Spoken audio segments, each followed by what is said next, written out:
Hey guys, what's going on? Vega here from SerpentX Special Forces. This is a post Cat Herder EIP-1559 discussion. Got a few of the miners in here. Already been talking for a little bit, so I'm just going to bring you in. If you want to hang out, chat in the live chat, raise some opinions, questions, stuff like that. If you want to get my attention, though, at me, at SerpentXSF, or send a super chat, either or. But let's bring you guys in and get started.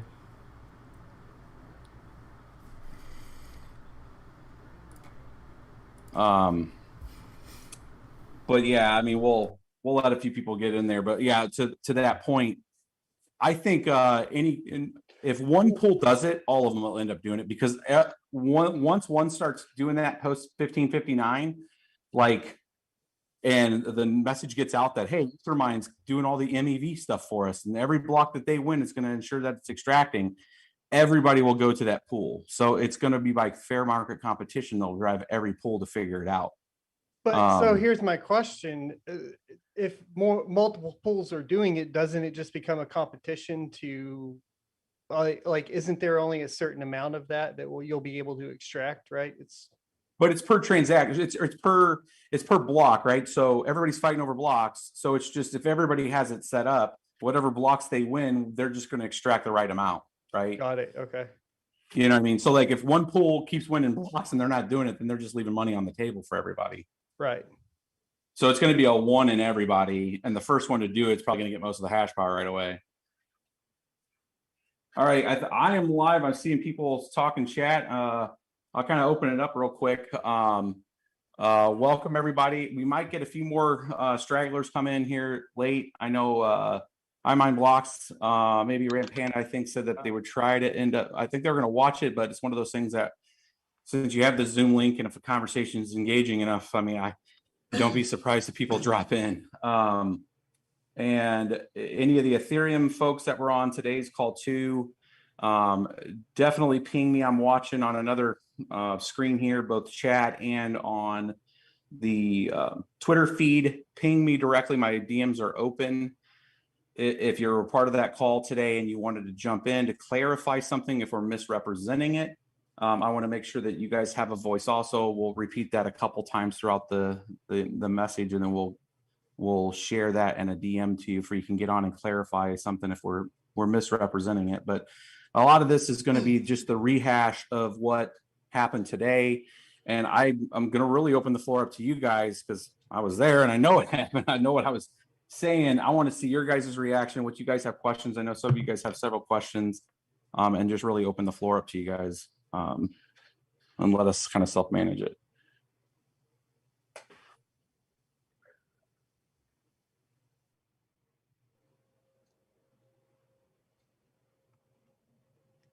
My question is how confident you are on EIP-1559, because towards the end there, it's not like, you know, you were in agreement that 1559 was a positive thing for the overall ecosystem, but that the compromise, you know, how confident are you that the compromise is going to be implemented, or how confident are you as a whole with today's meeting?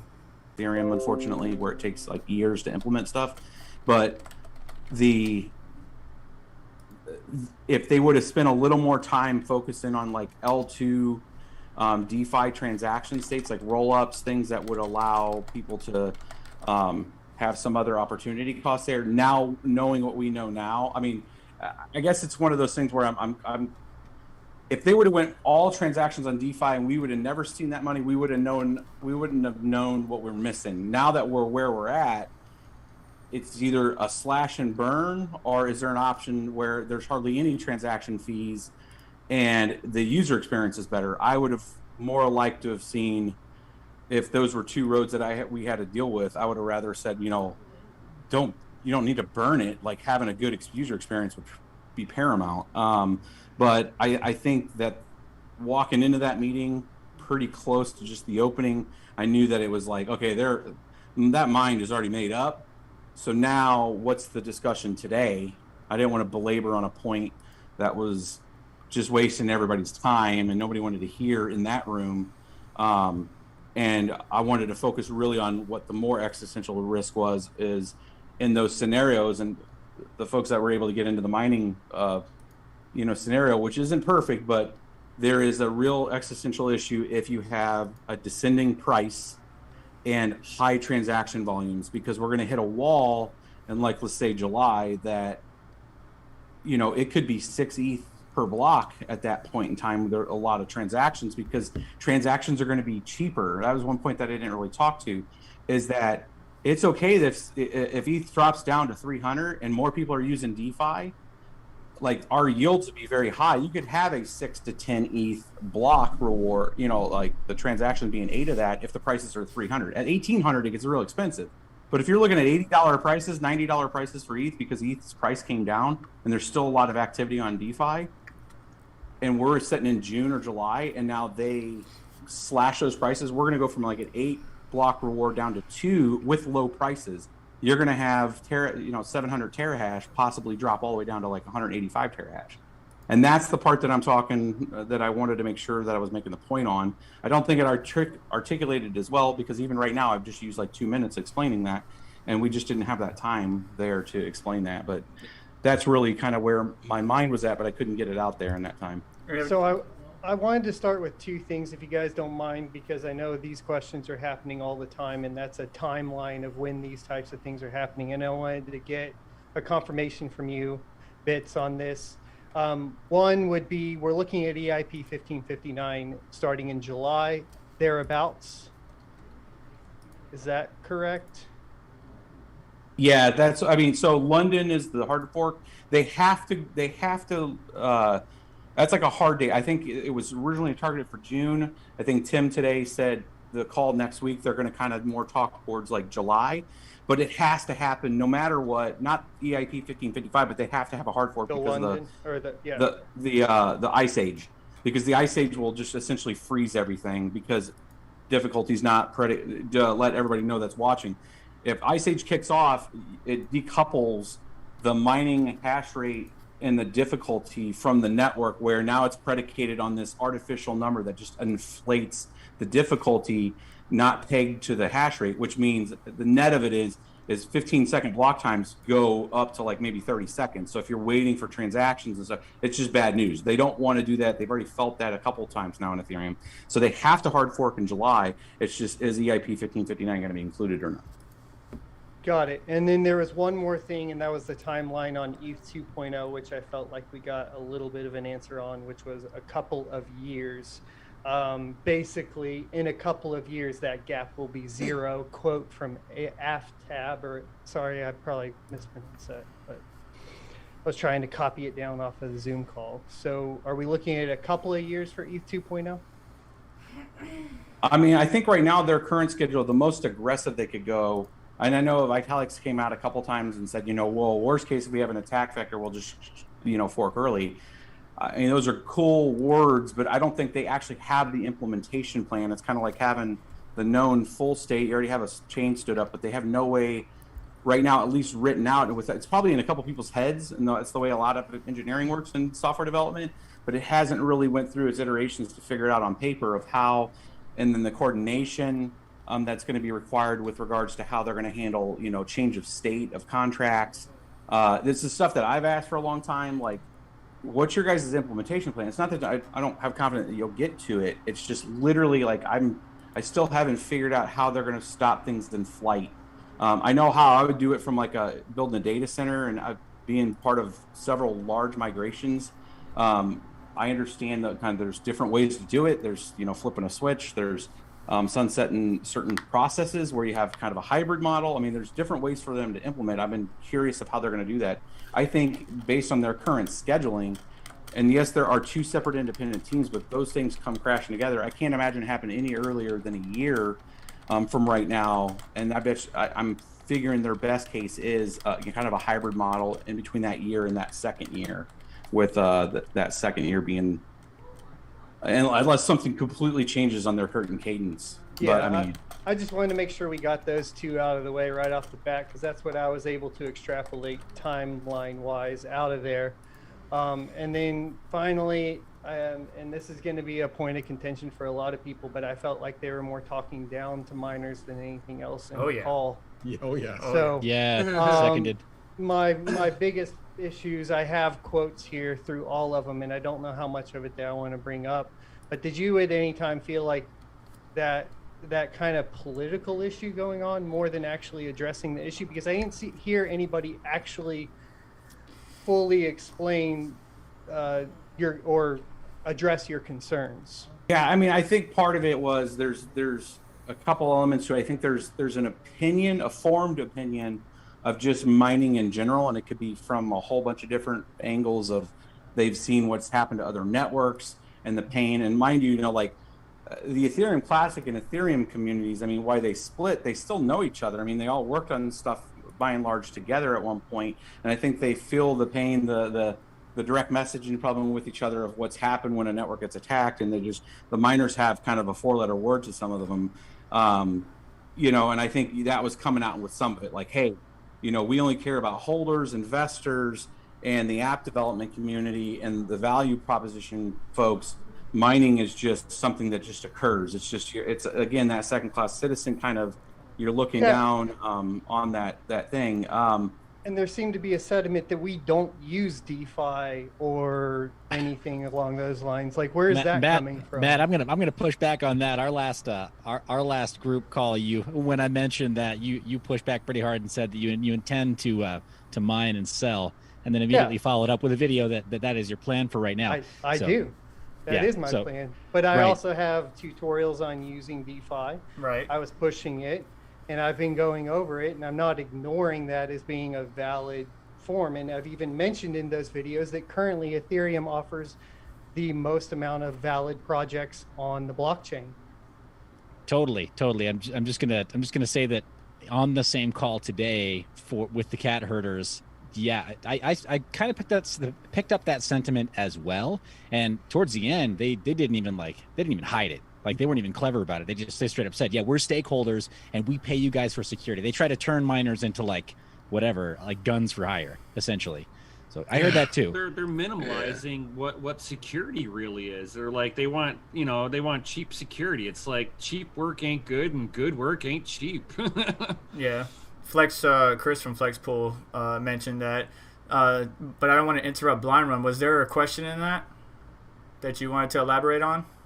No, I just wanted to make sure that I'm hearing everything right, because it did feel very condescending towards the group. Yeah. And I will agree, of course, with Seth there. I know that I've come out and I've said at this point right now, I think the smartest move is mining and selling, but that's coming from a businessman perspective. Straight up, I'm a miner. I have to make sure that I protect whatever my profits are. And if Bitcoin's going to be a safer bet, which at this point it's proven to be over the past few months, then I'm going to go ahead and swap to Bitcoin. And then if I want to play with DeFi or whatever else, then of course I'm still going to do that and make content on it. Sure, that makes sense. And again, like apropos of this morning's call with the Cat Herders, if what they're saying is like, oh yeah, we like you guys as cheap security, and like Nem was saying as well, then then obviously if you're being compared to like a security guard, you're going to go work for somebody who pays you more for that same security. That makes sense. The incentives. Exactly. Yeah. Mm-hmm.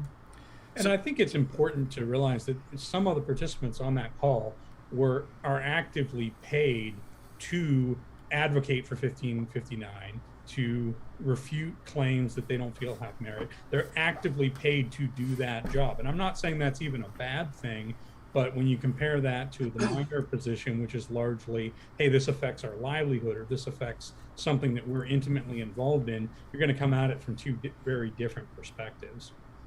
I think the key thing that they made very clear today and have made clear in the past is anything that talks about, well, poor miners, we're getting our livelihoods cut and all that kind of stuff, they don't want to hear it. They do not want to hear it. They're like, you will get paid what we feel like we can get away with. Right. The problem is that what BitsBeTrippin was saying about the security, unfortunately, fell upon deaf ears. And it's like, well, we've been doing this for years and we've had situations like this. No, you haven't. You've not had a situation where you've artificially lowered compared to everybody else. You've artificially lowered. It fell upon deaf ears, and that was the frustrating part of the call today. I think the format of the call also didn't exactly lend itself to forming a cohesive argument. And I felt a little bit bad for Michael because I know how much work he has put in over the last couple of days preparing models and going in depth. And fortunately, it's content that comes out on his channel and that people still see. But in the form of that call, there really wasn't the opportunity to present a cohesive case and say this is what we're seeing. And I respect Michael for coming out and saying, I think this is easily mitigated in my model by raising the block reward by 1 ETH. It's a very simple response. It ignores a lot of the political or controversy. It's a good compromise. And he didn't really get the chance to make that case. He said he got to say some of those words, but it was immediately buried in just a flood of pre-rehearsed rhetoric. Yeah, and then they believe if the hash rate drops off after they implement it, that the network's not going to have any issue like ETC had using the same network. Which is false. So first off, Roger from InnoSilicon stated that the ASICs only make up, and he was just speculating, only make up about 10% of the total hash rate. According to my math, I don't think that's true. That's really low. Well, if you look at the nonces though, but if you look at the nonces, you can see the ASICs in the nonces. So that's you can see how much bandwidth are in those certain regions. And there's major hash rate, and I don't know what data matrix.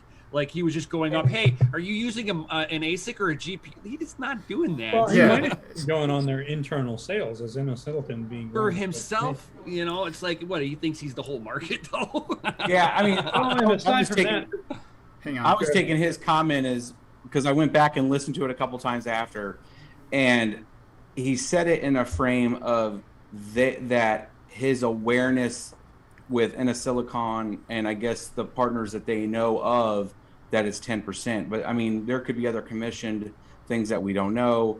But I mean, I was actually surprised about that because ahead of that, I know Christy Mineham had put out a thing saying that, from their research, it only looks like 3% of the network.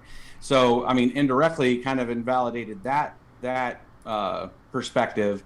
So, if they're 10%, that's, right now that's 40 terahash. That's quite a bit. They're on February 8th. So I was doing some research too. February 8th, there was a spike in the network, a decrease, a pretty sizable decrease for about an hour and a half. And I don't know if that was February 8th and let's see here. Flying Run, you're down in Texas. That was around the same time you guys were offline, right? Yeah, we had a lot of offline farms down here. So. Okay, so that could have been that, but that was 100 terahash. So 100 terahash for a 4-hour period went down, and that's a pretty significant amount. Yeah, mining's really popular in Texas because of the low power costs and good tax benefits, so on and so forth. Same here. I know Riot went down because Oklahoma we lost power too, and not extensively as Texas, but they rolling blacked out the downtown city. And I know Riot blockchain is in downtown Oklahoma City. And I know they got shut down and they have quite a bit. And I know that they're mainly, Bitcoin, but I know for a fact that I've heard from around here that they do have some Ethereum ASICs. So I did want to call out Micah was super, I think, probably the most genuine on the call, and there's a lot of questions I have for him at some point. Mm-hmm. If you could hook me up with him, or someone. I might have a question that leads into for one for Micah that you have, but I want to go back to the ASIC point. So besides Roger making a statement based on the information or data that he has and whatever we can say, there was another point made which goes back to the security aspect. Is someone commented that most of the networks or projects that were 51% attacked were primarily GPU mined.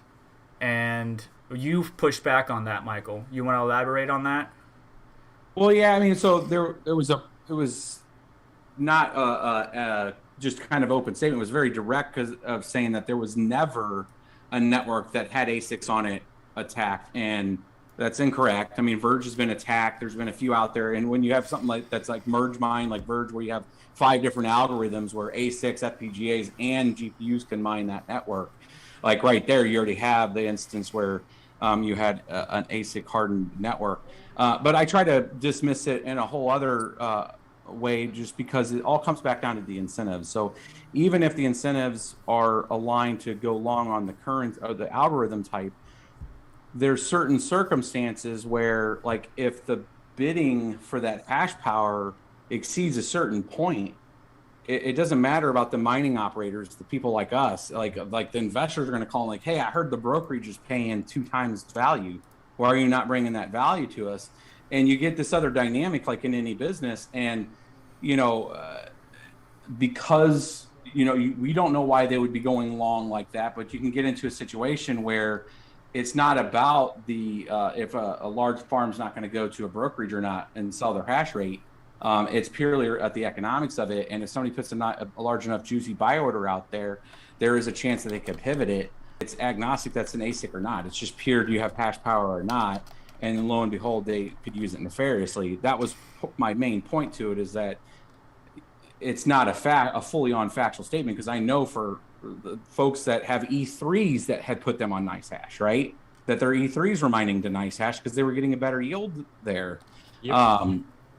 So it's kind of that just shows somebody that mines, somebody that doesn't mine, and that's okay. I mean, they can make assumptions like that, but a lot of the research folks, people writing Medium articles, people that are writing stuff for CoinDesk, they're not miners, they're not researchers, and they don't consult with us, any of us, right? It's out there. They know how to get a hold of me. Hell, half of them follow me, like on Twitter, but like nobody reaches out to ask any questions or just, hey, what do you think about this? It's all going to like E3 searchers or somebody like that are not mining, and they're making assumptions on it. Well, that's go ahead. The economics, or you go ahead. Sorry. Well, I was just gonna say on that point, Georgios for Paradigm, who is a little bit rude in my personal opinion, but that's between me and him. Said that the ETH network exists to serve investors, DeFi, and etc., not miners. Currently, we overpay for security, and so you're talking about them reaching out to you. They're not gonna reach out to you because we're not their primary focus. Right, they're there to look at the bottom line and the profitability at the end of the day, and I think that's some of the reasons why some of them are advocating so hard about the EIP-1559, and this is my opinion of what I was understanding. It's more like they're speculating, aka gambling, that the price will go up while they're burning this on something that has no supply cap. Well, if it goes back to economics, the whole thing is like if the coin drops in value, they're going to lose miners. If the profitability of mining Ethereum drops, I'm going to jump off to whatever the profitable coin is, right? And there are a couple that are super close. Like it's not unfathomable to see Ravencoin or Conflux surpass them in profitability. Yep. Yeah, and that's where I was trying to be. I guess is on the rebuttals. I was trying to, even though there was some animosity there, obviously, in the tone that they were like, hey, you're this, and I wanted to flip it and say, well, it's a two-way street, right? We're long crypto. And just as easily as you're dismissing that activity, we can also pivot. So, I mean, no hard feelings. It is what it is. But when the network starts getting attacked, and if it happens in an ecosystem where nothing's been touched, and that's unfortunate. Like miners have like what happened with like ETH Classic, some people fell off. Some people try to give them more hash power, right? There was more of a grassroots kind of attempt to like, okay, you guys really need to change something here. Obviously, you can't compete at this level. You need to fork some kind of mechanism. That was one thing I didn't talk to on this, was the opportunity that they could obviously do instead of even doing the block reward is ETH. If there's an existential risk here, they could easily fork in the hard fork, go with Mess or Gravity Well or something else that's just 51% resistant and not do the block reward, right? That was another option. Didn't throw it out there, but it was like, there is an opportunity you could do that too. But, I was trying to just understand his, George's perspective of like, we're just a managed service, and they only want to pay what they think. And I think there's a fallacy in proof of work where you want the most security you can. Right. You should not even care. Mm-hmm. Let the market do what the market's going to do, because there's also fallacies on like AFAB's point where He's like, and all the other things that ETC did. And I'm like, all they would have to do is do that, but yet they're not even considering anything like that. Well, Micah brought up the 50% attack through NiceHash, which is a super valid point, because if everybody goes to NiceHash because it's more profitable than mining ETH directly, then all it takes is one bad actor to pay more for the hash power, and boom, it doesn't take all the miners together, it takes one bad actor. Right. That's it. And all the miners can choose to go to NiceHash to say, I'm not going to do the 51% attack, but if somebody else wants to use my capacity to do it, hey, that's not on me. Right. And going back to AFAB's point, and I took some pretty decent notes on this particular meeting. DC Investor is AFAB. Since the beginning of ETH, there has always been a plan to move away from proof of work, which is going along Georgios. Currently, ETH is becoming unattractive because of the poor user experience. I kind of summarized it there, but he was talking about, if he's not pushing ETH to his colleagues or friends like that because, trying to do Uniswap or any type of transactions is really bad. Transaction fees are high, and by the way, will stay high because we already talked about this. This is not going to reduce the transaction fee, and the possibility of our transactions getting stuck. Burning fees is needed to make a more consistent experience. Now, I agree with the consistent experience, right? So the fees are going to become more predictable and stuff like that. But this leads back to every point that everybody's making.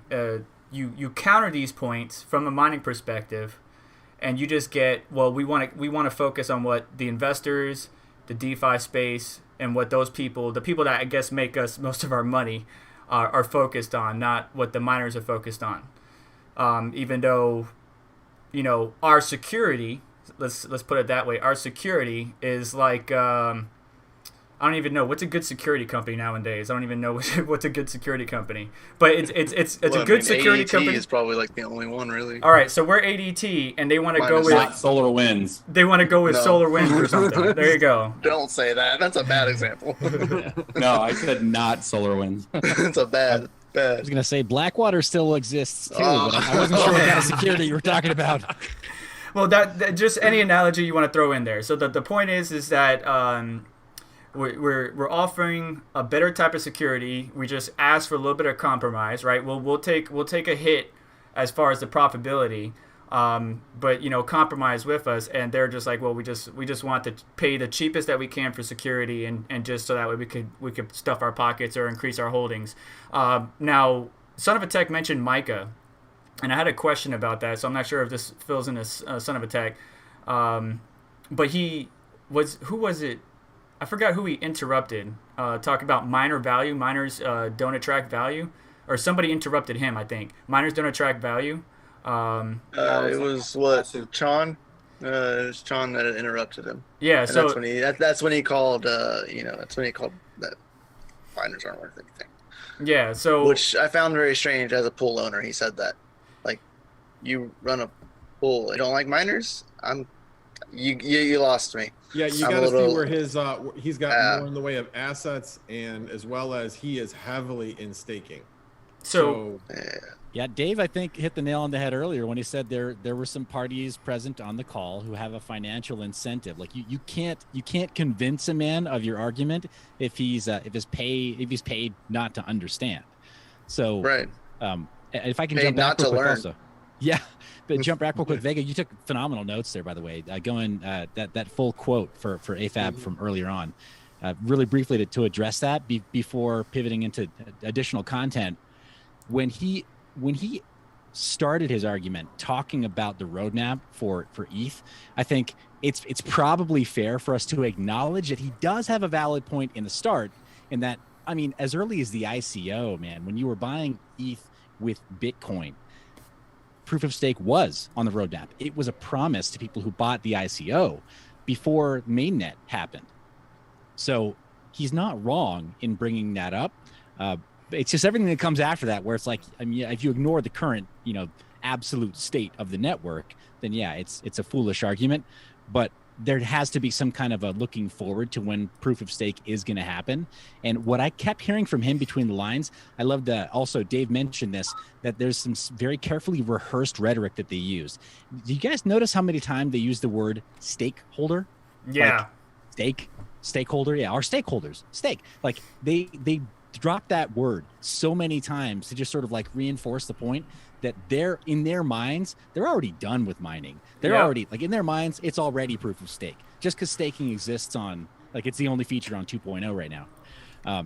But again, just to say, he does have that one valid point in that like the promise to the earliest ICO ETH holders was that proof of stake would happen.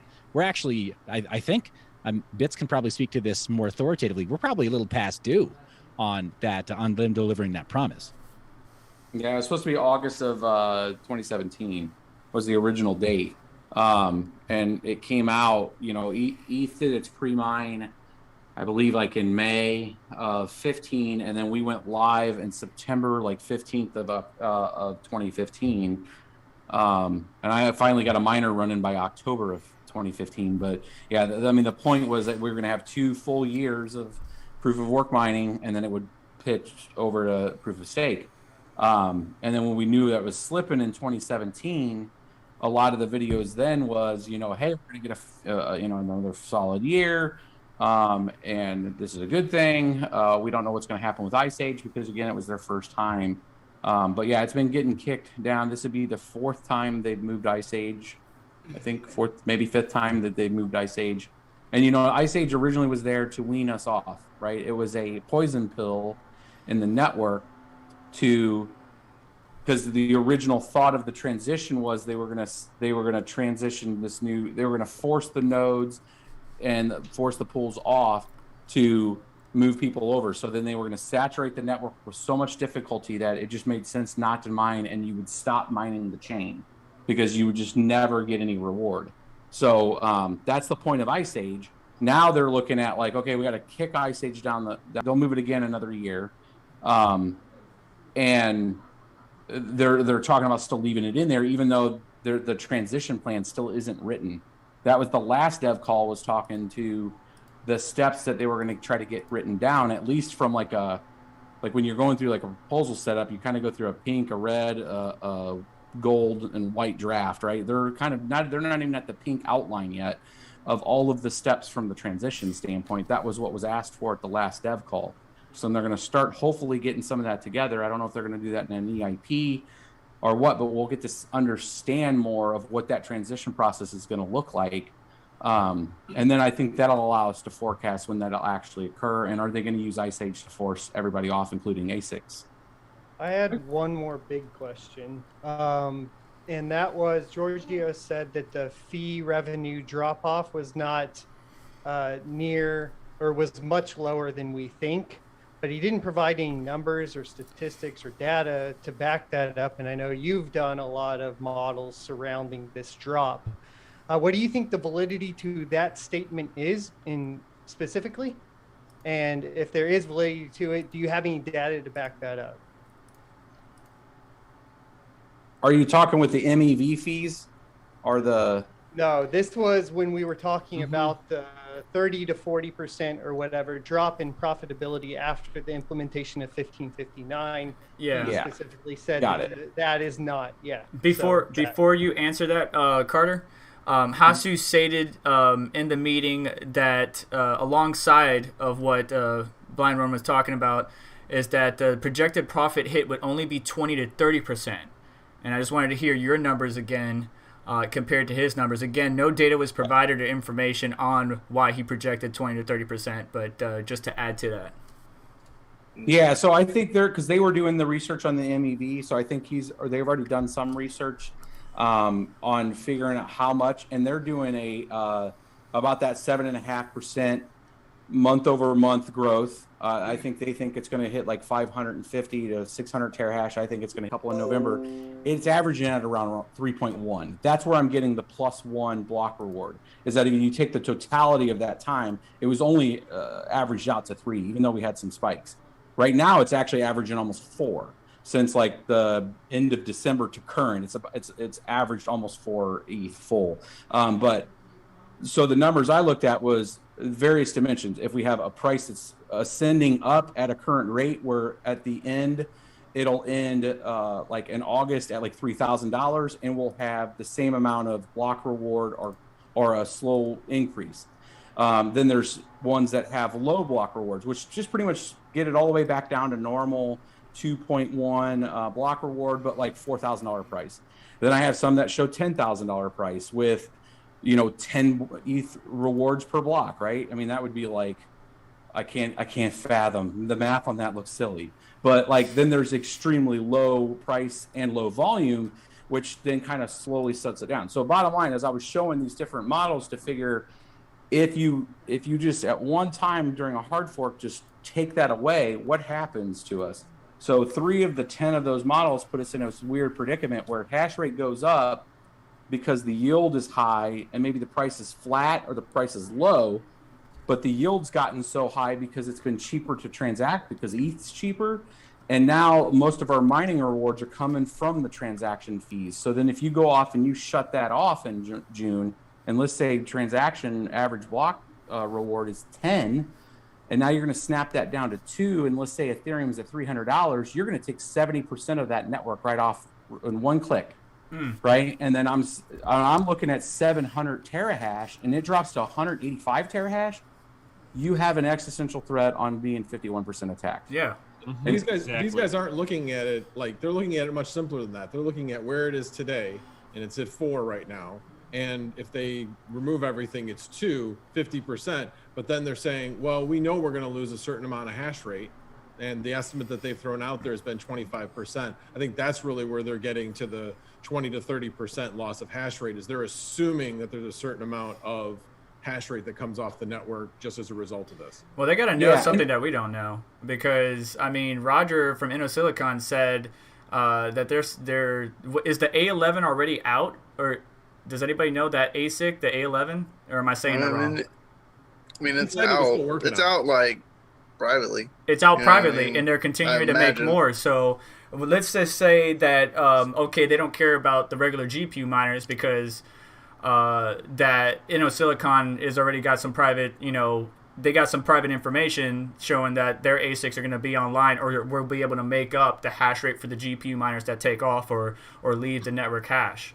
But he blatantly said during the meeting as well that, we're continuing to produce. Why would you continue to produce ASICs knowing that ETH 2.0 is around the corner?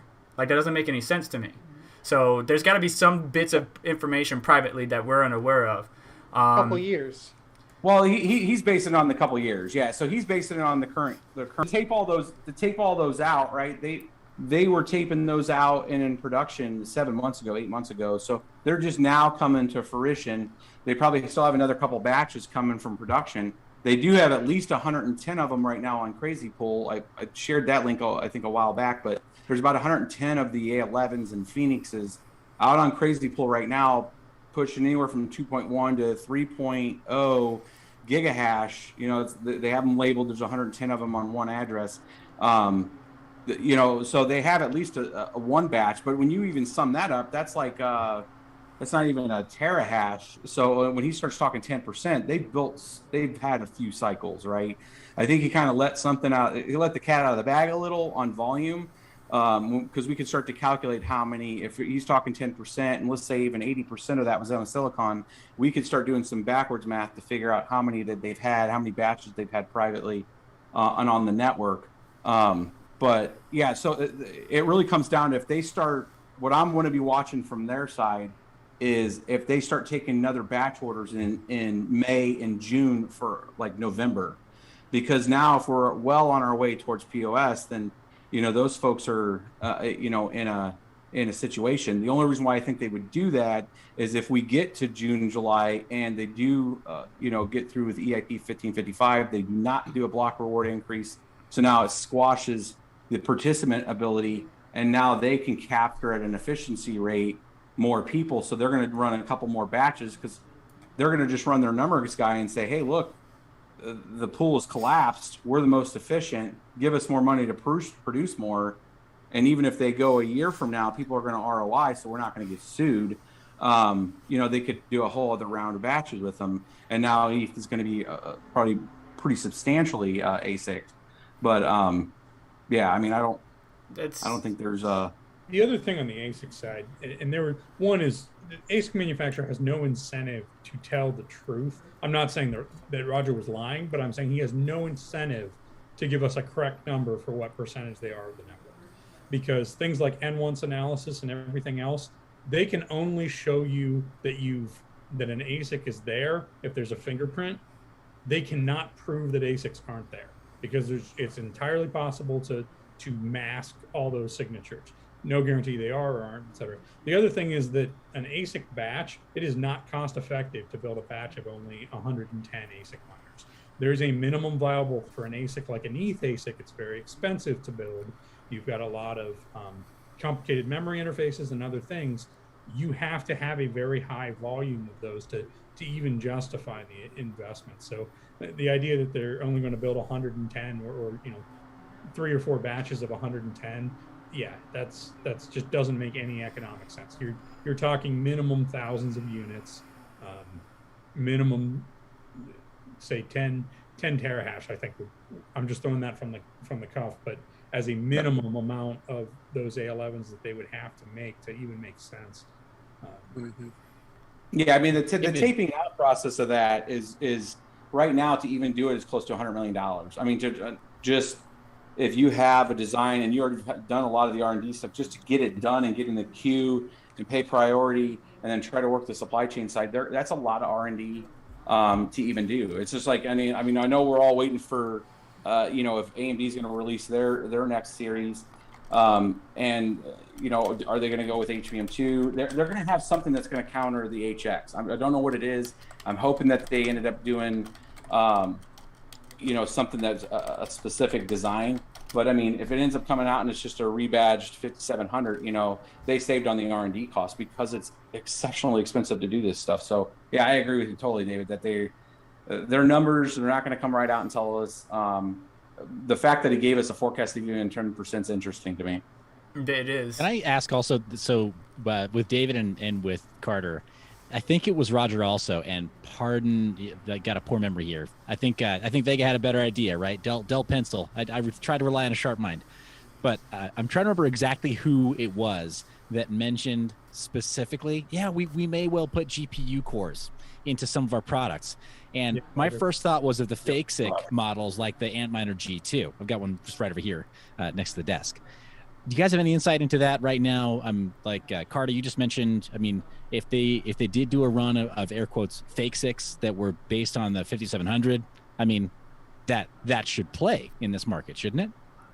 Yeah, I mean, the only thing and David, you'd probably be able to respond more specifically, but I mean, one of the reasons why I have a basic understanding of the cost is that I was actually trying to figure out, like, hey, if we made a mining edition of something with like Sapphire, what would it cost me if I got a certain core? I could go with a low core but a high memory bandwidth interface like HBM2. I know HBM2 is expensive, but if I could get those as wafers, kind of like the GPU I have from RiveTech that doesn't have a PCIe interface. It's purely just a USB built onto it. Very custom layout, but with like a 512 bus memory interface, right?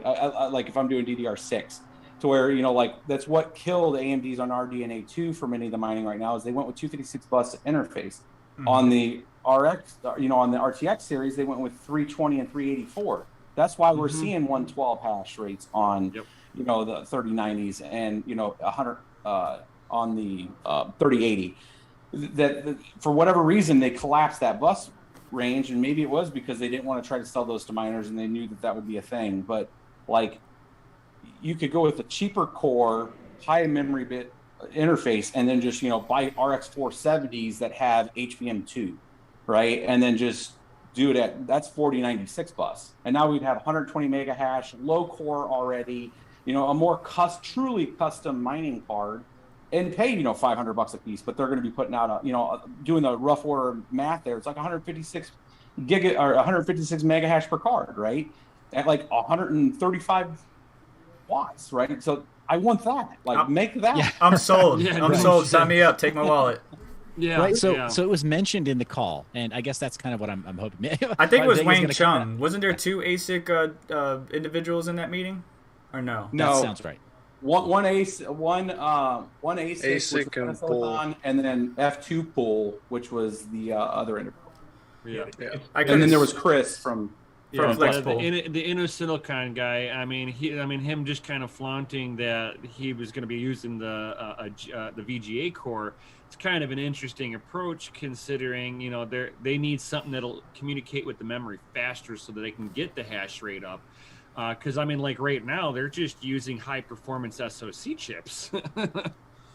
At least that's how my E3s are. I'm running 3 of them right now, and I got them on ETC myself. And yeah, those things are just high bandwidth SoC chips for its time. Yeah, it all just depends on what trade-offs they want to make, particularly on power consumption.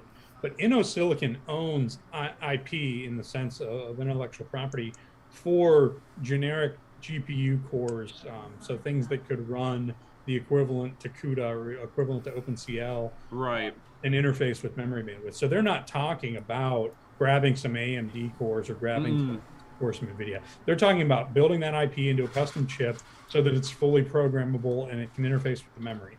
And that gives them, if they sell that as a miner to mining farms, then ETH can fork, ETH can go away. They can reprogram that chip just like a GPU. Honestly, it's probably a great business strategy for them, and I think I'd almost want to check it out myself, even if all I got was one unit. Yeah, my philosophical issue with ASICs is I love the quest for efficiency and everything. My issue has always been the landfill approach.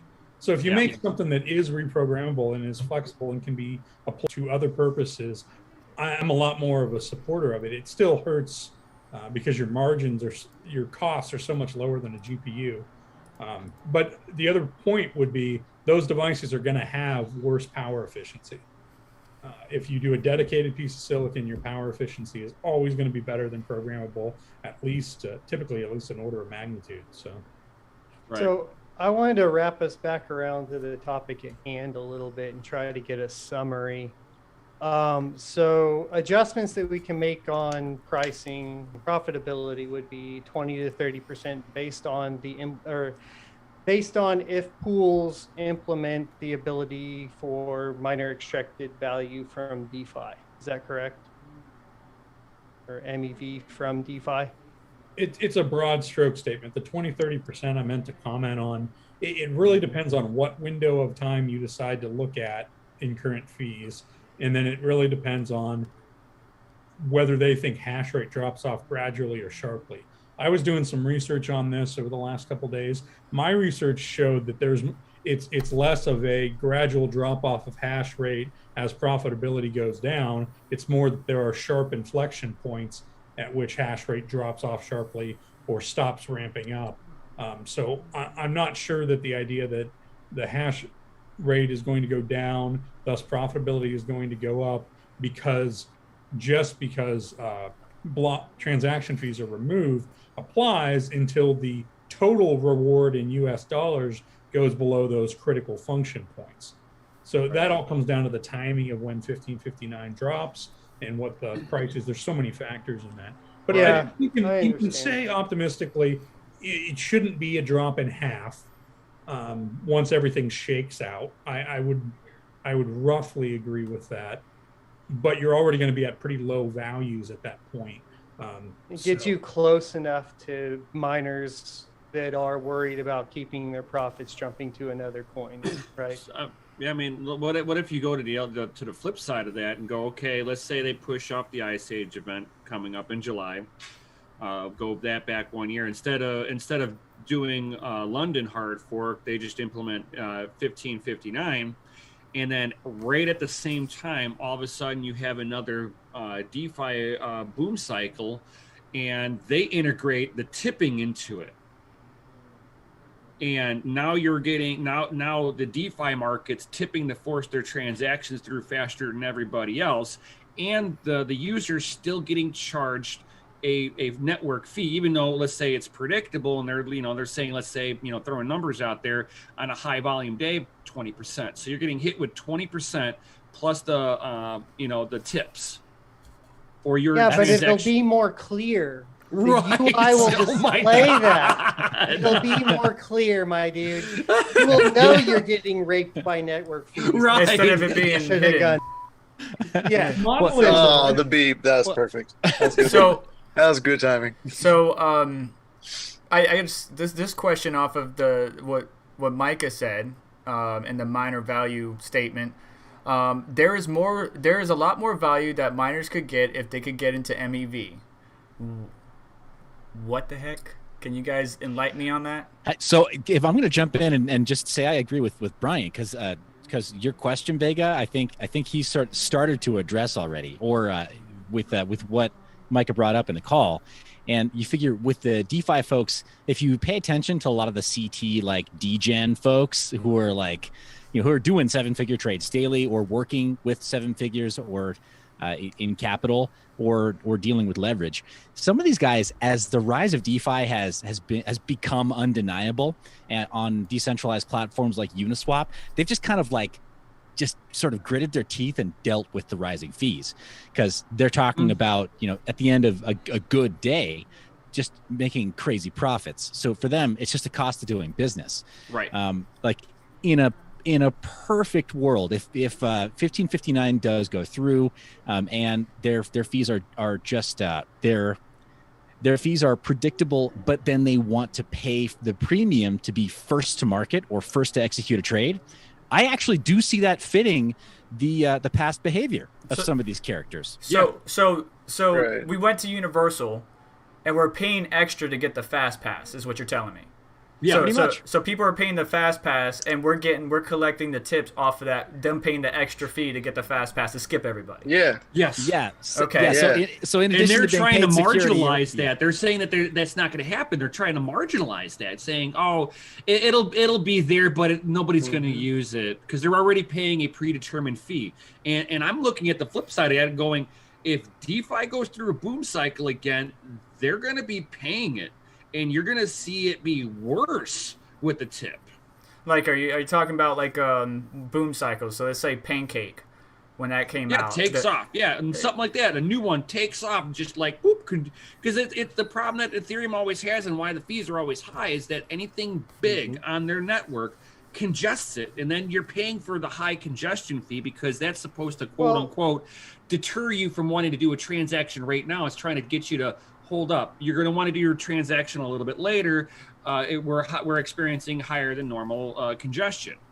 But the whole DeFi thing, they're like, yeah, screw that. We want it anyway. And everybody around them that's trying to just regularly use, they're like, oh God, I can't do anything. It's costing me $15 to send 5.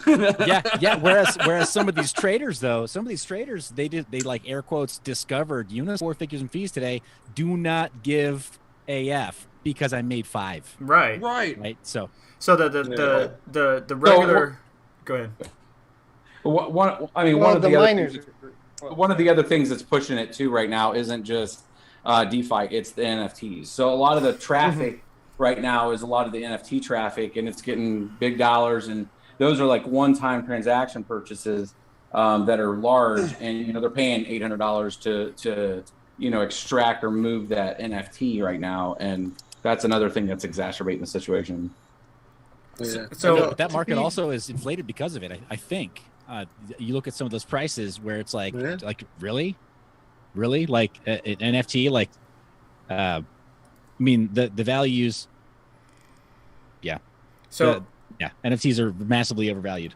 I wanted to be fair and mention that as far as from the perspective of the congestion, my understanding as the block resets, that does solve the congestion. So we are getting more stable fees and reducing congestion as far as I understand. So to be completely fair, those are two problems that are valid, that are solved.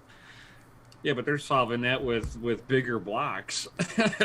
Oh, but I'm just saying those are problems that are solved, right? Like we can't just sit here and beat everybody up and not acknowledge, because if we do that, we're no better than they are with completely ignoring the concerns of miners. Okay, so I want to make sure that we are like on the same page here, that there are clear issues.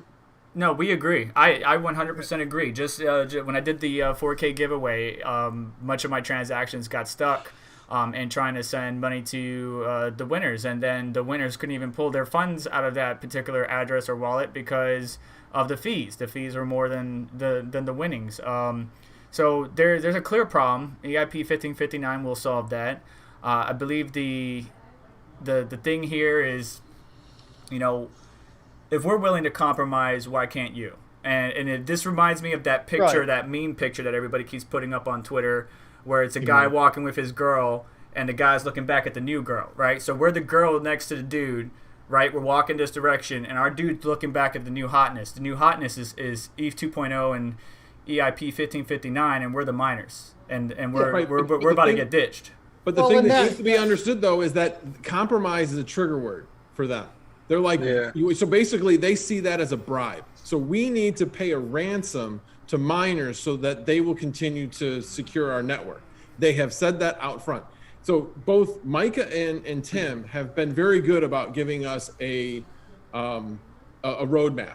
And basically, they said the only thing that we can see that's going to lead to some change, and they don't say the word compromise, some change like a block reward, is identifying a security issue. So every time, I just looked at the panel, every time the idea of a compromise or some other word that insinuated that, you could hear the eyes roll every single time. Okay. And so the more we stop using that term, the better off we're going to be in trying to get what we're really trying to accomplish, which is, in this case, a block reward or ice smoothing or some other change. All right, so omitting the word Right. compromise from our Yes. vocabulary. Got it. Understood. But I mean, at the same time, they just look at us as we're a necessary evil that they actually see as end of life. well, So they feel like they can kind of like, oh, you're gonna have to go somewhere anyway.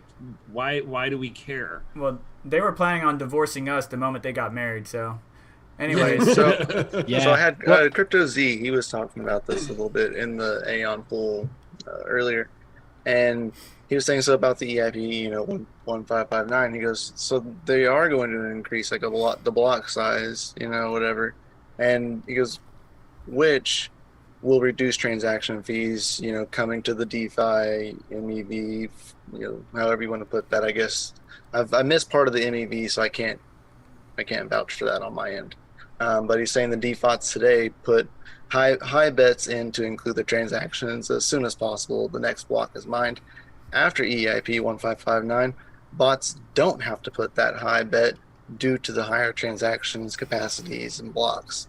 So, I mean, if that is the case, that kind of like really makes it worse, in my opinion, right? Like it's definitely not going to fix it.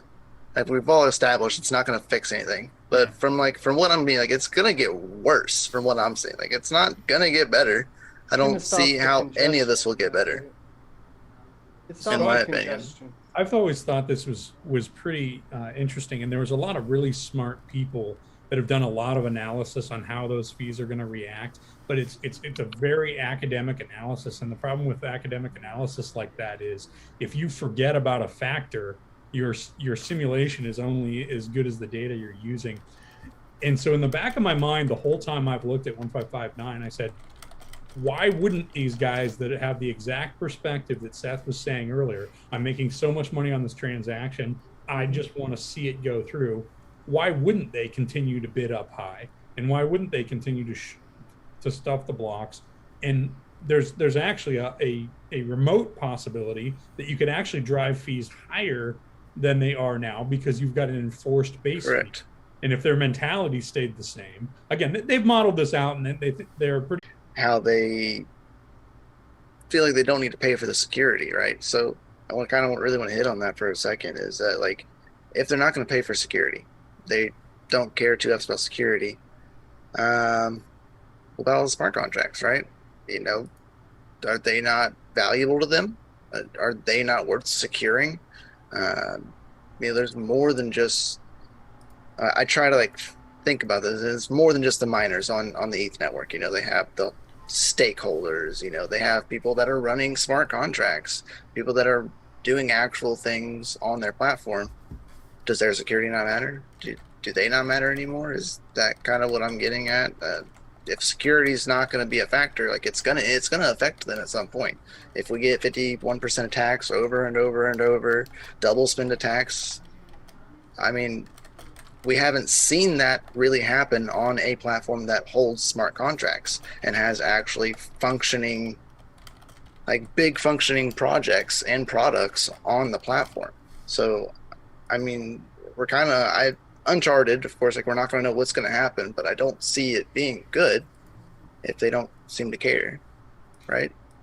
Yeah, I've had the opportunity to interact with a number of the people that were on that call in Discord or other avenues, and most of them do understand security at some level. They understand there is some threshold. They think the threshold's lower than what we're concerned about, but they understand it. But there was at least one or two personalities on that call that made statements that were truly shocking to me, along the lines of, absolutely no matter what, we have enough security. We can do whatever we want to miners. We can drop the block reward to a quarter of an ETH, and we will still have enough security. Nothing bad will ever happen to us. And I was just taken back by that hubris. So I mean, they'll always have that 10% of ASICs, you know, because some of those ASICs do belong to the, you know, ETH themselves. So I mean, they will at least have that hash, but 10% is not a lot compared to what it is now, and the network is way too big for that a little amount. My opinion on that. So I got two questions. Too much is made out of the fact that, well, we only need this much hash rate. It's not about that. It's about the entire percentage of the entire hash rate that's out there. We have new miners that are introduced. You think they're just going to go away all of a sudden? No, they go away gradually. So that's the other part that they don't understand and that they don't seem to comprehend. I got two questions real quick in my live stream. So I think they're both pool related, and I think we talked about this at the beginning and Ian missed it. Sounded something along the lines of free for all starting. Ian, I'm trying to relate your question, but he literally asked me this. So, hi Serpent, what did we miss about mining pools? Right at the beginning, sounded something along the lines of free for all starting. And then Knife Party, what are the odds of major mining pools like Ethermine and Sparkpool deciding not to follow 1559 and hard fork? So if you could elaborate on the pool's perspective, this whole thing, and what would happen. One more time. Yeah, so right now there's still a whole bunch that are not flagged for it. It's going to be an interesting weekend. I've had a few different emails from folks I believe that are representing some of those pools to say, okay, well, if we do flag for it, you know, are we flagging only if there's a block reward? So right now, I don't think anything's in stone. I think the actual decision points from all the pools, if they're going to participate or not, are going to come after the dev call next week when they actually put it officially on where is it going to be on London or not, and then everybody will start to adjust accordingly. I think it also comes down heavily with, are they going to even mention that? I know the word compromise, we were just talking about them not liking that word compromise. I look at it as like, it doesn't even matter what anybody thinks, right? As far as I'm concerned, on the ETH core devs, anybody in the ecosystem, if that hash rate is way up and the price is flat to low and our rewards are high, it's going to be plain and simple to the smart people in that room that they're going to look at it and go, you know what? I think he's called it, and we probably should adjust rewards accordingly, because this isn't a question if the network will get attacked. Every network that's had the opportunity cost the incentive is there to attack. So, and it's not even somebody could go a long position on Polkadot, a short position on ETH, and spend $2 million and attack the network. It's that kind of gaming that we're talking about. So, I think no matter what they pick, it's all going to come down to what the network looks like. In the meantime, I think it's our due diligence as a group and a communication out to the pools to make sure that, hey, if this goes live, you need to ensure that this MEV discussion that we're having, that you're set up for it. because we're going to need you to carry the torch on making sure the pool is set up correctly so we can extract that value. Right now, it's a moot point because we're getting the entire transaction fee. So it's not something that they need to go set up right now because we're already getting all the transaction with or without any of that that's going on. It's just a subset of that transaction fee. If you think of it like a number line and it's the 10, we're getting all 10. If the MEV ends up being a 6 sometimes and a 4 sometimes and an 8 sometimes, we need to make sure the pools are set up and configured that way to where we're putting our hash power to where we are getting that MEV at its most efficient. And whatever pool does it the best is probably going to get the most participation. So it's really kind of challenging them to make sure that they do it. So I think to answer that in a long way, we're going to find out probably next week. I'm actually seeing if I can get on that call. I mean, I will stay quiet, but I want to be available for them if, if there's questions with regards to this block reward stuff. It's not a make or break if they make the decision, but I want to at least be sure I'm available. If I can be, I'm actually supposed to fly out to Jackson Hole next week and have some me time for a bit, but we'll see. I'll Not still allowed. One thing I wanted to also mention, because I've heard a lot of people say this as well, the miners will just hard fork. Well, that's the key with London, is the fact that they're delaying the ice age as part of London. That's why they want to tie these two together, is because if we say, well, fine, then the mining pools just won't go along with it, we'll just continue on the same fork and we'll hard fork and we'll have two different chains. It doesn't work, because the old chain will still have the ice age. It will go into effect and it'll die anyway. Yeah, and that's why they keep leaving the ice age in, because it creates this omnibus build, this must-have to include any other changes. I did want to make one other comment on MEV, because I do think it is a very important topic for miners and pool operators to educate themselves on. MEV is not just extracting those fees that DeFi is willing to pay to get their transaction orderings. Taken to its fullest extent, it is the pool actually, whatever arbitrage transaction DeFi is willing to pay so much for, it's the pool actually putting that transaction in themselves. That's where the real extra value the is. MEV searcher. Yeah, when the pool then does that on behalf of the miners, or a split between the miners and themselves, they're in the best position to get that in, because they can block anybody else trying to make the same arbitrage. And then it truly is miner extracted value. And that's what Micah did a good job of saying.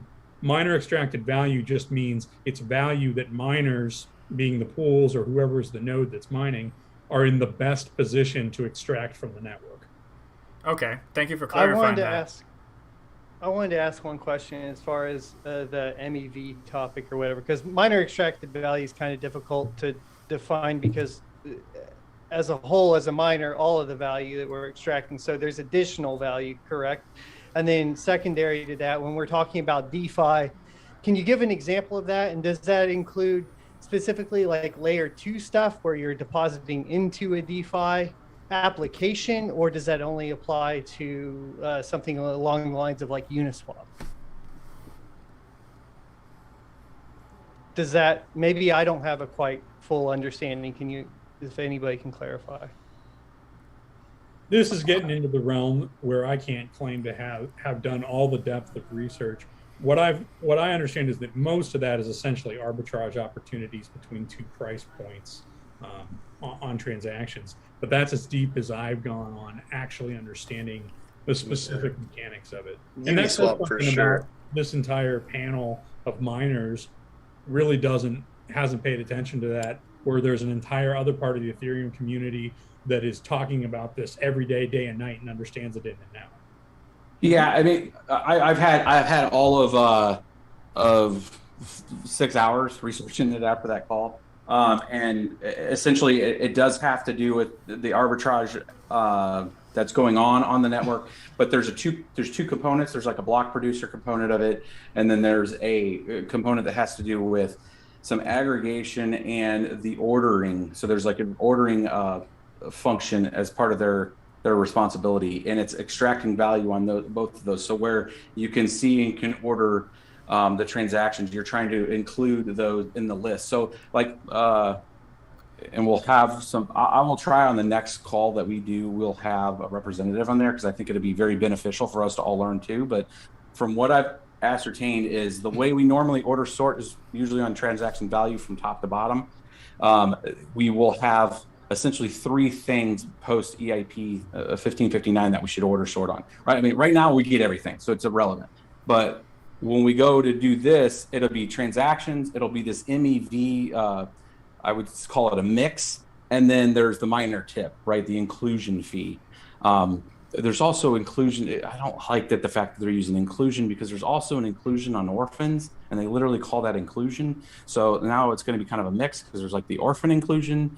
That's why sometimes you'll see in some blocks, it'll say our reward transaction plus orphan inclusion. Yeah. And if they include it in from the previous block, and if they go several blocks without it, it degrades, right? So you'll see sometimes that are like 0.25, some are like 0.0375. Like it degrades over blocks that are if the person isn't aware that there's an orphan in a previous block, they're not including it. But long story short, that's also called inclusion. So I don't know if they're just going to collapse those together or what, but when this becomes a thing where we're going to have to make sure that they're doing it, they're going to have to set that up to look at those 2 elements to when they're order sorting, because there might be an instance where they're paying a higher transaction fee that's going to be burned. And then if you're doing the order sort based on transaction fee, and then think of like Excel where you have like 3 columns where you're doing your filter sorts, where you would have your transaction fees that are going to be burned. You're going to have this MEV new column that's taken some delta of that. And then you're going to have miner tips. So they're going to have to order it to where you might have a circumstance where you're looking at that Excel sheet. This is the whole mempool. You can only fit so much in a block. So then they're going to go, the people that are doing it good, if they just took it from transaction value and miner tip, may not include the right MEV. So they're going to have to get it to where it's the right mix to where you're processing it in a specific way. And this is my 6 hours of research, so there's probably a lot more to it. That's why I want to have Micah come in, but like that's what I've been able to pick up so far. If you can get somebody on the next meeting, that would be greatly appreciated. One of the comments that kind of threw me for a loop, us talking about MEV from again our favorite Georgios, was miners don't need to be concerned with MEV. They just need to know they're getting paid because of it. Now, for me, the at-home miner, I just want to make sure this is crystal clear to me, right? So considering my analogy about the fast pass, being MEV, and basically whatever the amount is that person's paying for the fast pass, so the DeFi space, we're getting a percentage of those MEV plus, whatever transaction stuff like that.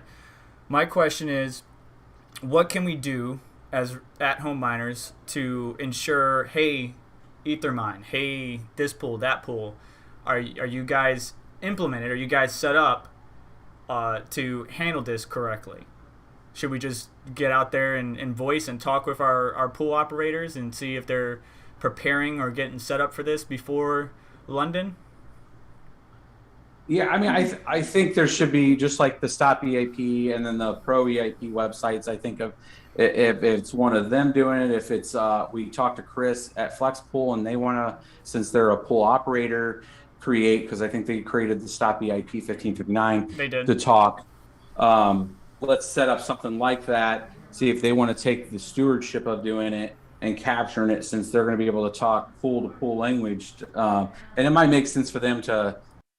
Because they're all going to be it's a fair market competition, right? But it's not fair market competition like you're trying to, knock off the next guy really, as much as you want the ecosystem to be semi flat, from a participation standpoint. Because you want multiple pools out there because you want geographic connections. You want people to be, some pools to be in Atlanta. You want some pools to be in New York. You want some pools to be in Shanghai, right? You want to have a very vibrant pool community before you don't have stealth shares and stuff. So, if they take that as an owner and, have a site that's tracking it, just like we're tracking what pools are signed up, I think it's one of those things, you build it, they will come type of thing, to where they're going to have every incentive to figure out if they don't know what it is.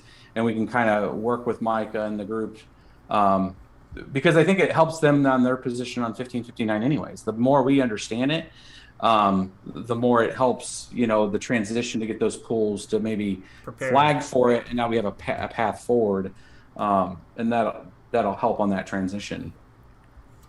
I did just want to take the moment to say that from a marketing and optics perspective, the choice of stop 1559 as a banner to fly under probably hurt us as miners, because as we've talked about on this call, most of us really aren't trying to stop the purpose in the spirit of 1559. We're asking to be considered in the effects and to look at other ways to achieve that same purpose, either as part of change to 1559 or in parallel to it. So just wanted to make that comment. Yeah, I think I at this, understand that.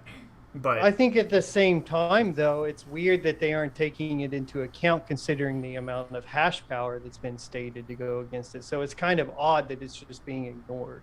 yeah. I So think bringing it something- up from the perspective for the benefit of the network and saying, hey, have you considered this, and not getting an answer of yes, we've considered it, is kind of concerning, just from the perspective of like being an investor in Ethereum. Yeah, I can say also, as far as, so what David's saying about optics and branding and such, just a suggestion, maybe a strong suggestion though, to Carter, when he does have an opportunity to meet up with this group again, maybe instead of using the word compromise, which I think we've all established is apparently a trigger, right? It's a trigger for that group. They're like, compromise? No! They dig their heels in. Maybe instead frame it as an existential threat. Just like let them know, like, hey, you don't want to be ETC'd, do ya? Just like maybe try to position it more strongly if possible. I think the arrogant statement that somebody brought up earlier, I think Max Voltage did, was we could never be ETC. We would never get to that point. We could never be ETC, so it can never happen to us. And it's always one of those situations where you think it can never happen to you, and then it winds up happening to you, and you were like, well, damn. Yeah, so about that. But yeah, it's real shucks. What do we do now? Yeah, so, right. Or you get it to a point where you've disenfranchised all the miners. They go on the other networks, and the only thing you have left is your centralized miners and big giant commercial grade mining farms. And now they're pointed all at nice hash. You're screwed. So if I could just say this, because I doubt they ever watch it, but just in case they do, to Georgios and AFAB, I respect your positions. I understand why you hold that position. Ethereum came out with the premise that they will go to proof of stake. I just want you to understand that we are willing to work with you. I just ask that you try to work with us. We're the necessary evil at this point, that they're trying to end of life. I mean, it's not that they had a social, like Carter says, it's not like they had a social contract saying that they were going to use miners forever, Yeah, but they can't, there's this vision to move to this 2.0, but it's like folks get ahead of themselves and it's not ready. So you're still part of that ecosystem. We're still part of that ecosystem, and there's a security thing there. So to be overzealous on the attitude, it does concern me sometimes. And as an investor, I'd be concerned that, hey, I got a miner here, has done some research, is asking for their critical eye on that research, poke holes. Let's have a conversation, and then that's the kind of attitude we get met with. That's not it's like I've had a lot of developers work for me on different programs, and some that you just don't put in front of the customer type of thing, and they're super smart people, very nice, but they're just not communicators. And that's sometimes what happens, I think, where you have a very strong technical position, and it's not talking down on an engineer, but that's just not like their day job type of thing. And they're looking at it in a very myopic engineering argument, and they're not looking at the greater situation and having a bigger holistic view of what's going on. I look at it we all have to look at it from what's the layout of the ecosystem in general. I mean, what other coins are doing what's Ethereum doing? What's profitability? Are our rigs running? We have a lot of different elements going on that we're tracking. And they might be just looking at a release, right? So like, you know, a lot of the folks that are on there are maybe good spirited, have the right, you know, path for whatever vision they're trying to work towards, but they got to understand the greater situation here, and not having spatial awareness of what makes up your security layer and your risk factoring is not good. Like, you need to have a more appreciation of what happens when you pay too less. And it only takes, it's like, oh, didn't pay enough, and now we have a situation. And the unfortunate thing is and that's what NiceHash comes out and says, hey, we can't track if we're where the endpoints of these are. They could be going to a proxy. Most of them have been gone to proxies before. Looks like it's going to a main net. They're routing the hash to an offline node. They have a longest chain, and then they just wake it up and it happens to be longer, and their double spend has occurred, right? So like, where they can know it's going, I would kind of argue that I think if I got under the covers there, I could probably give them some indicators.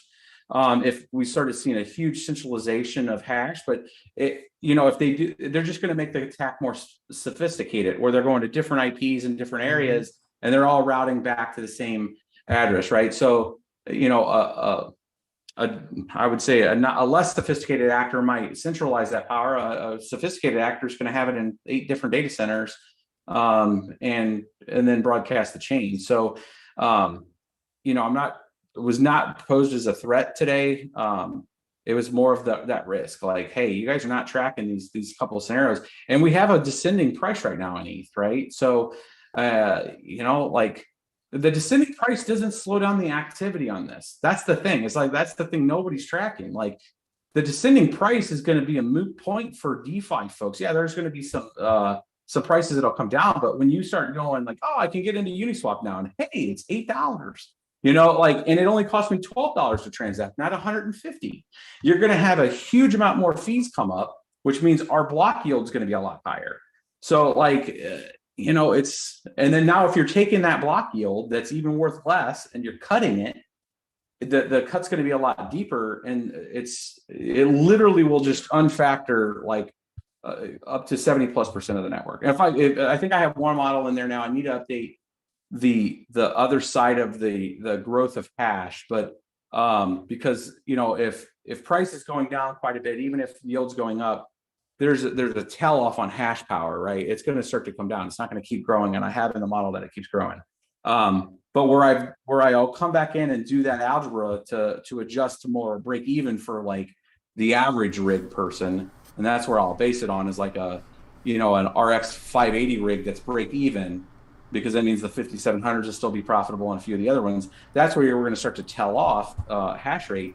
You know, those models should show us kind of a view, and you know, not all of them are going to be right. There's probably only going to be one that's even close, right? But if that is, I'm going to try to set that narrative to where it's not going to be a question. It's literally a forecast.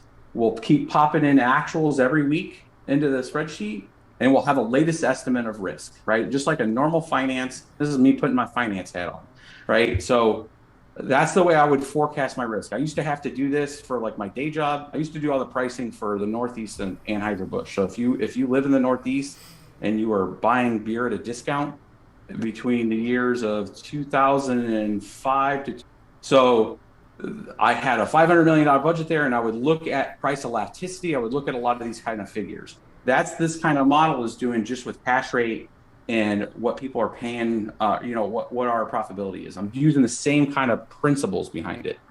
And you can run Monte Carlos with this kind of data eventually and see what your probabilities will be, you know, based on the historicals. And, you know, historical data, just like we say with was the number going to go up? Historicals don't necessarily define future gains, but I'm going to tell you that doesn't necessarily apply with hash, because it's a lot more snapped to the realities. If hash rate's X and our yield and our price is a certain point, it's a matter if we turn on our rig and turn off. It's a lot more linear.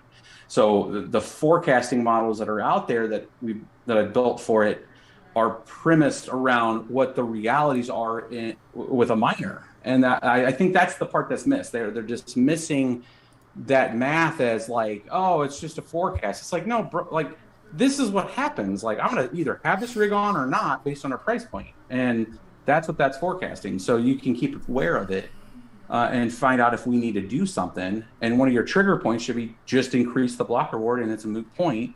And I'm going to try to nail that in like it's going to be unquestionable, and just keep hammering that, belaboring that point. If you get into the meeting, the next one, I noticed that Chris from Flexpool mentioned a poll, and they asked him to link it. You didn't bring up the poll that we did on Twitter. Could that have been used, or could that be beneficial to you? The one that I put on. I mean, it's another data point. You know, the thing with polls, especially on Twitter, they're gonna take it with a grain of salt. Yeah. Okay. Yeah, I mean, because like not non-scientific, it's like straw poll type. But you know, but here's my issue with polls is we've done carbon votes with freaking blockchain, so you could at least tie it to an address and a spend, right? And they still didn't do that with Prog Pow.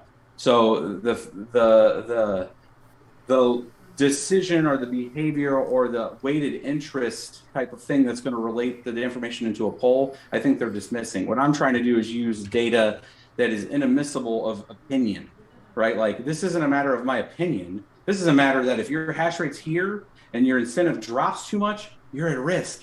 There's no question. So it's the like incentive there to attack your network. So go ahead, Brian. Well, just I'm going to add one other thing is like, you know, why they would be a little dismissive over a poll too, because they don't know how much of an echo chamber you just put that into. You know, is it a GPU only, you know, mining echo chamber? And they're going to be like, oh no, forget all that. You know, it's like trying to ask, you know, something about Bitcoin in a Bitcoin echo chamber. They're gonna be like telling you that Bitcoin's the only way. That's, you know, you get the maximalist viewpoint. So, you know, they're gonna look at if some of these polls are you against 1559. Well, then you're talking to maximalist miners. You know. Yeah, and I mean the argument ends basically by just saying they aren't even acknowledging the amount of pools that have announced that they're against it. So yeah, I think that all of that just doesn't matter anymore. So when Stop 1559 came out, and all of those, the day that all of those pools were slowly making their announcements and going into that column, because it started with just Flexpool in that column, and you know, Chris has done a lot of work, and I would consider Flexpool as an activist pool, which has some good and some bad traits, but it does get action kind of happening. When the day that happened, the devs were talking about that, and they were, you know, at first dismissive, and then the majority of the hash rate went over, and there was a panic that went over the room in the discussion. But the direction that panic took was, okay, the majority of the pools are against this. What can they do? How can they attack us? How can they hurt us? And they enumerated it, and they came up with some attack scenarios, and they looked at it and they said, yes, they can definitely do this attack scenario. And they were a little more panicked for a minute. And then they said, well, you know what? If they do that, we're just going to fork to 2.0. And that was where it stopped. That was the last time they gave any serious consideration. I don't think they can fork to 2.0 that fast. I just don't think they can do it fast enough to cover their losses or cover their asses. Yeah, they've said that they would maybe even have to go offline if they had to rush it. Like, it would be like a week offline of doing the migration, because the migration's the biggest challenge. Yeah. Exactly, because they got to have to teach everybody what they need to put into their new contracts. And what do you think that would do to the ETH value? Yeah, they're basically not being stewards for their investors. Miners out of the equation. The miners don't even matter at this point. The investors and the people that are actually holding Ether, the people that they say they care about. But if that's the decision they're going to make, and what we're talking about here is the inflation rate is 4%, right? Between 4 and 5%. That's it. That's it. So, and they're squabbling over that 4%. And what you know, BBT said today was, hey, what about this? Very clear, raising it to 3%, that would still make it less inflationary. It's a good solution that decreases, shuts a whole bunch of miners up. That's good for everybody. Well, yeah, and they're gonna get the benefit. I kind of gave AFAB the thunder there with, you know, and again, it's putting the AV hat on the marketing company that used to sell beer. It's the same way with the burn is going to be like Joker sitting on the pile of cash and burning it, right? It's not. It's about sending a message. The fact that you have those high spike periods and you're able to burn, 25 of a 27 coin block reward, and you can get to blast on Twitter, hey, we burned $9 million of inflation today. If ETH sets right now, if it's at 2 coins per block, you're talking 15-second blocks, you're talking 4 per minute. That's $15,000 at $1,500, or roughly almost $15,000 per minute, right? So if we're talking, it's $30,000 right now with a 4 reward, which is the 2 extra coins we're getting per block right now. They're burning $15,000 a minute at a minimum set right now. That's going to sum up, and there's going to be Twitter bots tied to it, calculating it, and it's going to be all marketing, bam, bam, bam.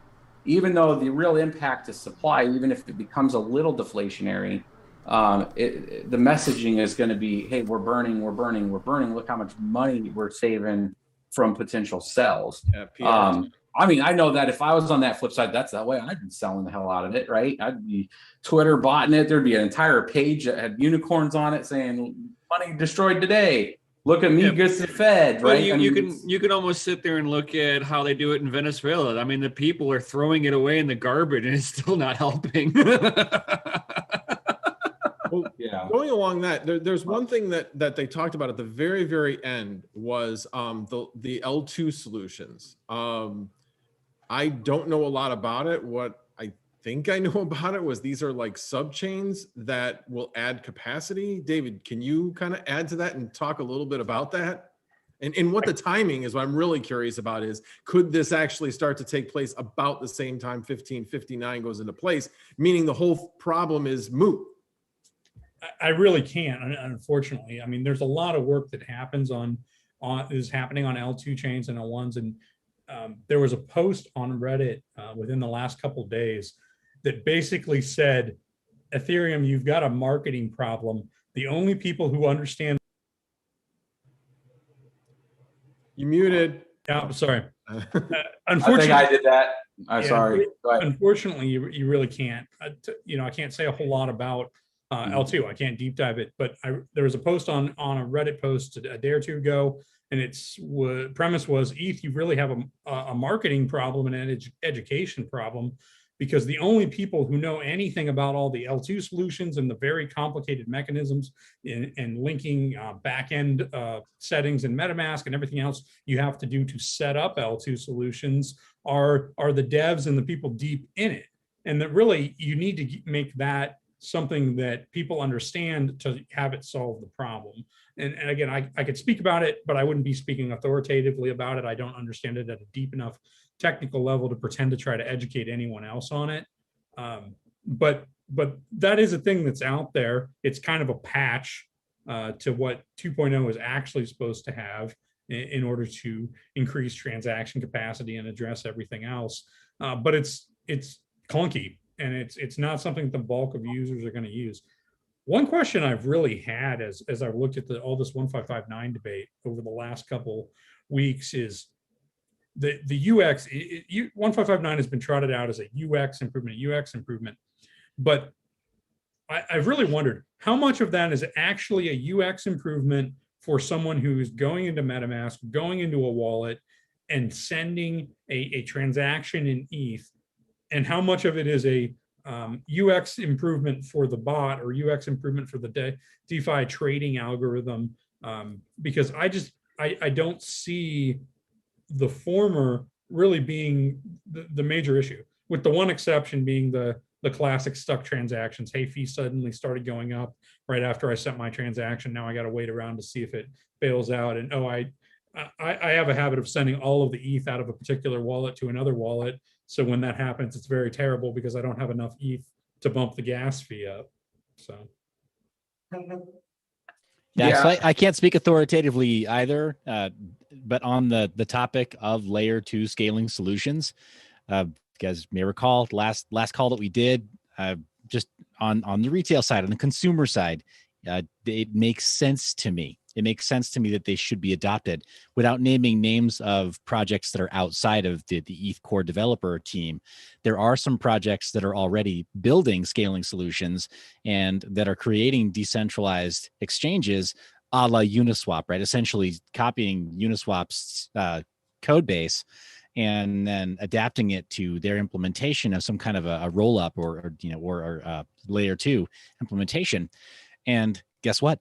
They're smoking Uniswap. Even their valuation is 10x what Uniswap's has been, because they're solving that problem now. Now the breadth of projects that they support is not there yet, but I mean, this is happening, right? That's the problem with decentralized systems and permissionless systems, is that anybody can build on them, right? So if somebody is faster to a reasonable execution on using some of these protocols that are published, right, for layer 2 implementations, then they win. And it's already kind of happening. So without teachings, then they win, and it's already kind of happening. So without teaching. I'll jump in there a little bit. So there is some L2 in process that's pretty new. Loopring is one of them.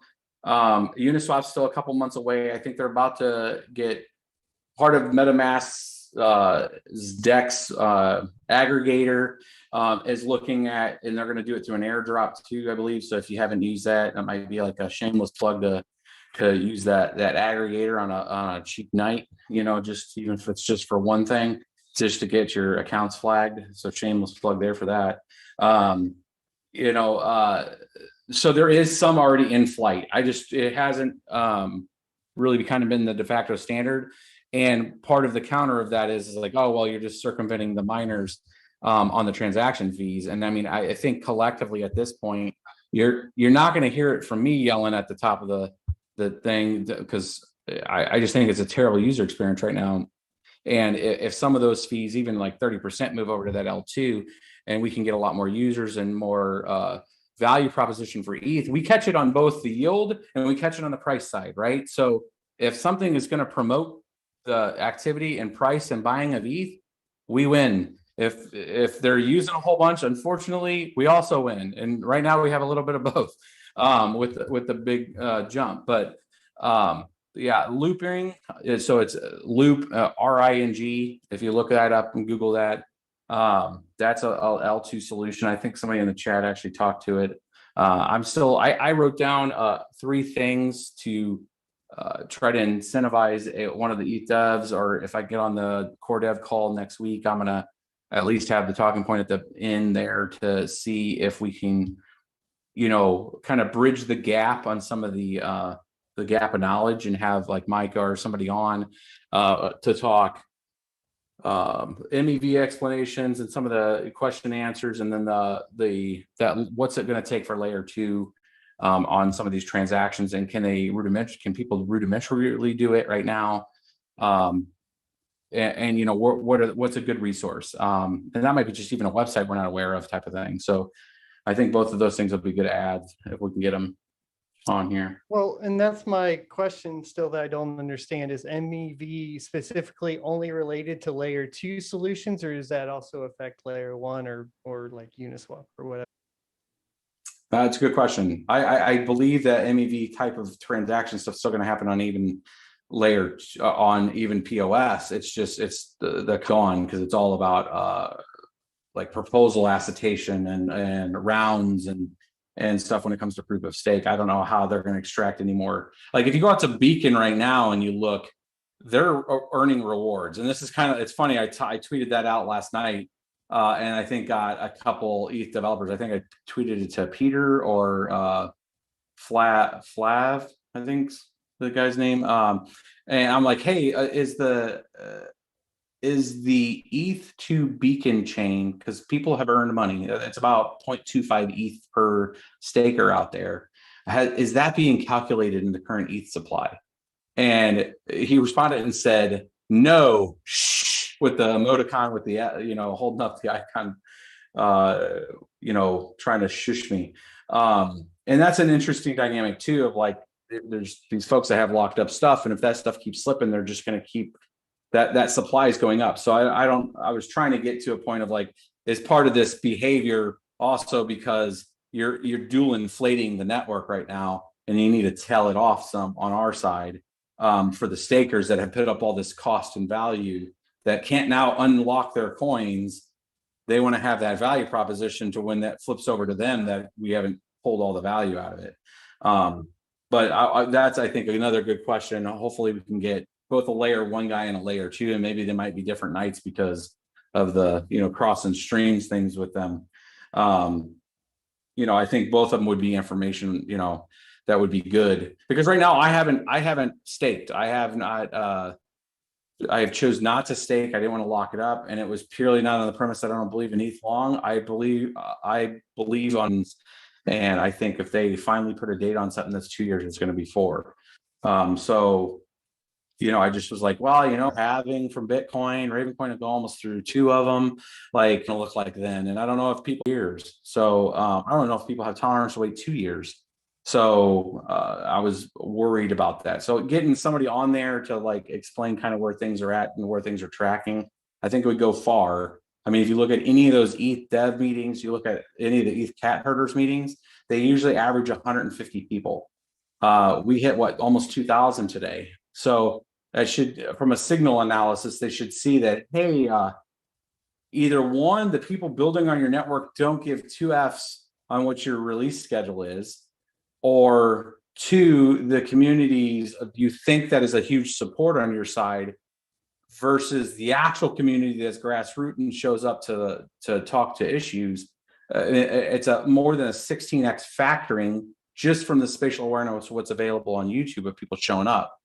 So, I've never seen on any, and this goes with every proof of work switched over to proof of stake chain out there, who's going around and talking about Saya or Decred or Dash anymore, really. And Dash is a hybrid even. But and I liked Dash. I had no problem with Dash, but it's like as things started to kind of move, X11 went to full ASIC, it's just the communities collapsed. And it's a lot more about like features, and you only have a few, you don't have huge communities like this. So, getting people to come in here to talk ETH2, getting people to talk some of these other features, I think would be good in this format for, our different audiences can ask questions and stuff and maybe give them some exposure. And indirectly, maybe we can want to be one of the better sources out there to get information out. I don't know how many is on your guys' channels watching right now. I had 472 watching this live stream. I know most of us are simulcasting in some way. Collectively, I know last time we did this, collectively we were over 2,000 people concurrent watching. That's a pretty high engagement.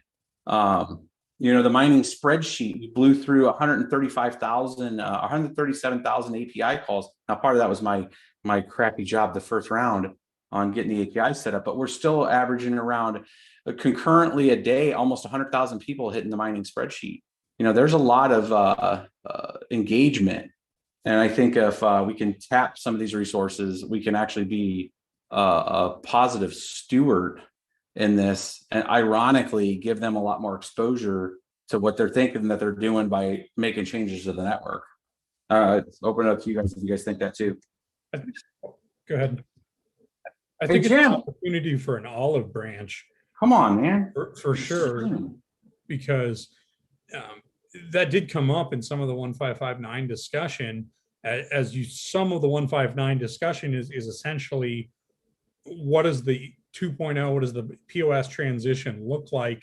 And there were specific questions from the devs. How do we better educate miners? How do we better make sure that they're aware of what's planned as dates do become more formal, how they can get involved, how they can still make money on 2.0, and then what the features are, what mining looks like. They're talking right now about the mining transition plan. There's a discussion out there right now about starting POS and then allowing mining to continue to make money for some amount of time to make that transition nice and smooth. And miners actually will be just mining empty blocks, but getting paid out so that they are not incentivized to resist POS. They have time to transition over without having any kind of access to do any damage. That's just a proposal, but there's a lot of desire to interface with the mining community, educate them, and help bring them into the whole ETH ecosystem. If we can help them do that,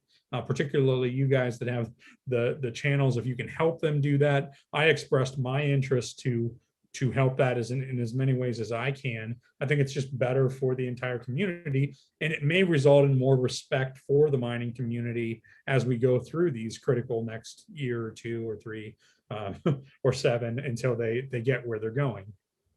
Yeah, my problem with that is having a responsibility to the people that view the channel. And the fact is to say that we should just be holding on to some singular coin in some hopes that it goes up in price is irresponsible. That's probably true. As far, I mean, I think several times today there've been parties that have said, hey, you know, I speak for this group, and so I have to look out for their interests above all else. I'm wondering if you know, we'll use the trigger word just once here behind closed doors. I wonder if a good compromise is for the miner extracted value. And maybe this is more something to bring up with pools, maybe pool operators, but having the miner extracted value be something that is ideally fed back into the ecosystem in a meaningful way, vis-a-vis DeFi or some DeFi instrument, or powering some L2 development somehow that does help to align interests better, but specifically having it roll into Blind Run, you realize you're the main featured video on my stream. That's why you did all that, didn't you? I'm flattered. No, it really was good. But but I'm wondering if MEV, if maybe a thread that like I mentioned before, maybe an olive branch that can be extended, maybe, and it has to be in conversation with pool operators as they do the implementation.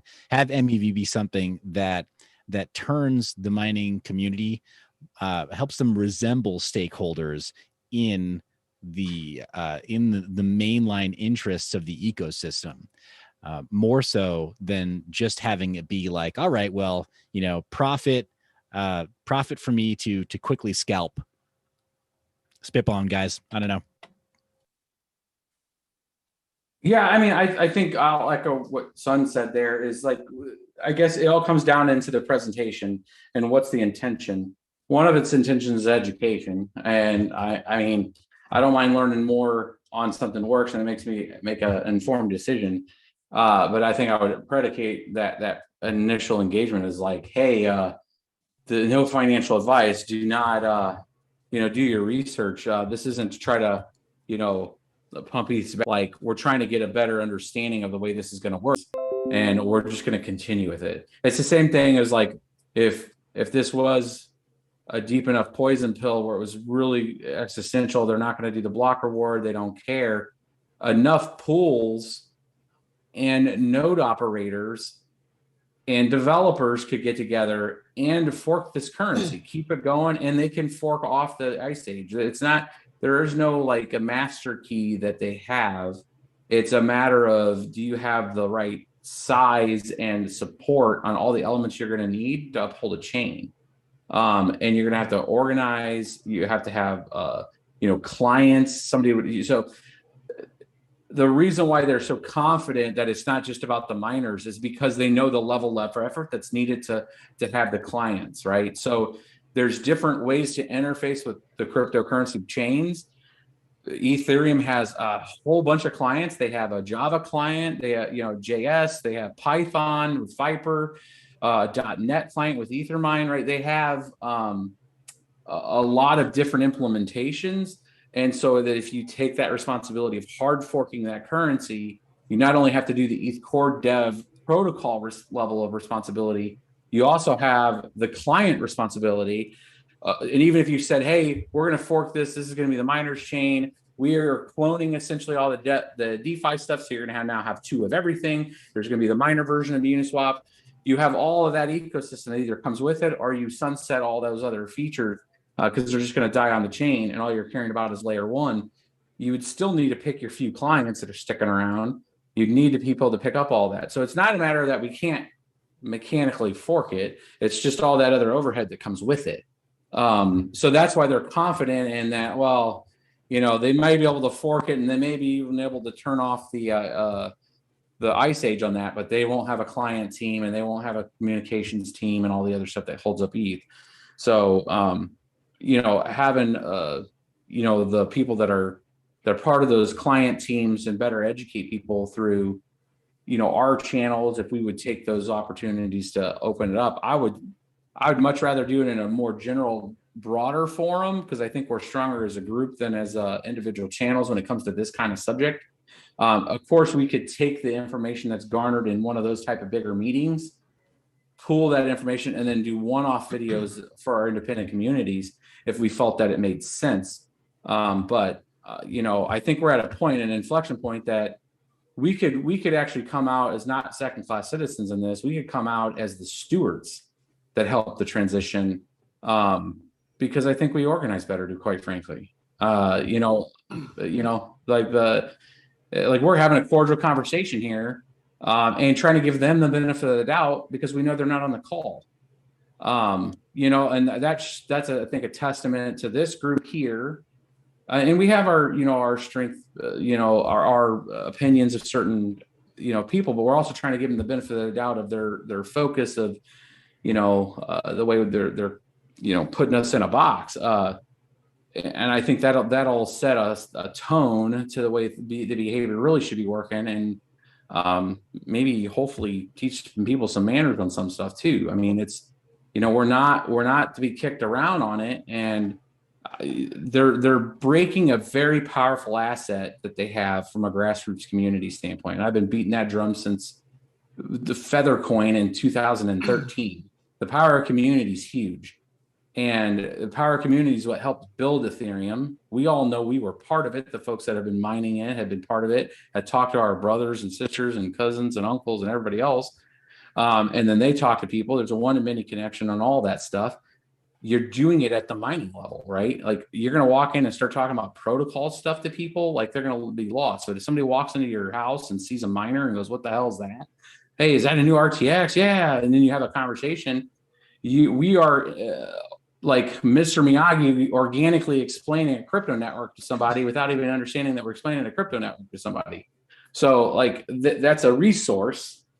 And, I think that's part of the things that are untold when we're having those conversations. I know when I was having that conversation today, that was going through my mind. It was like, so we'll see. I'm an optimist, bros. It could be the worst thing in the world, and I'm still going to look at like, well, that asteroid's going to hit us, but, at least we'll be able to hang out.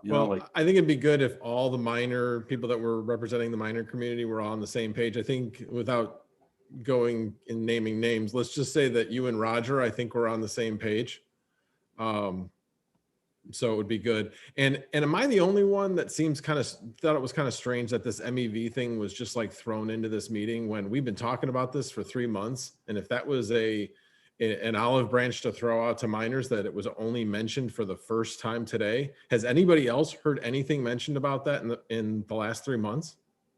Last meeting, not in the past meetings. No, I have not.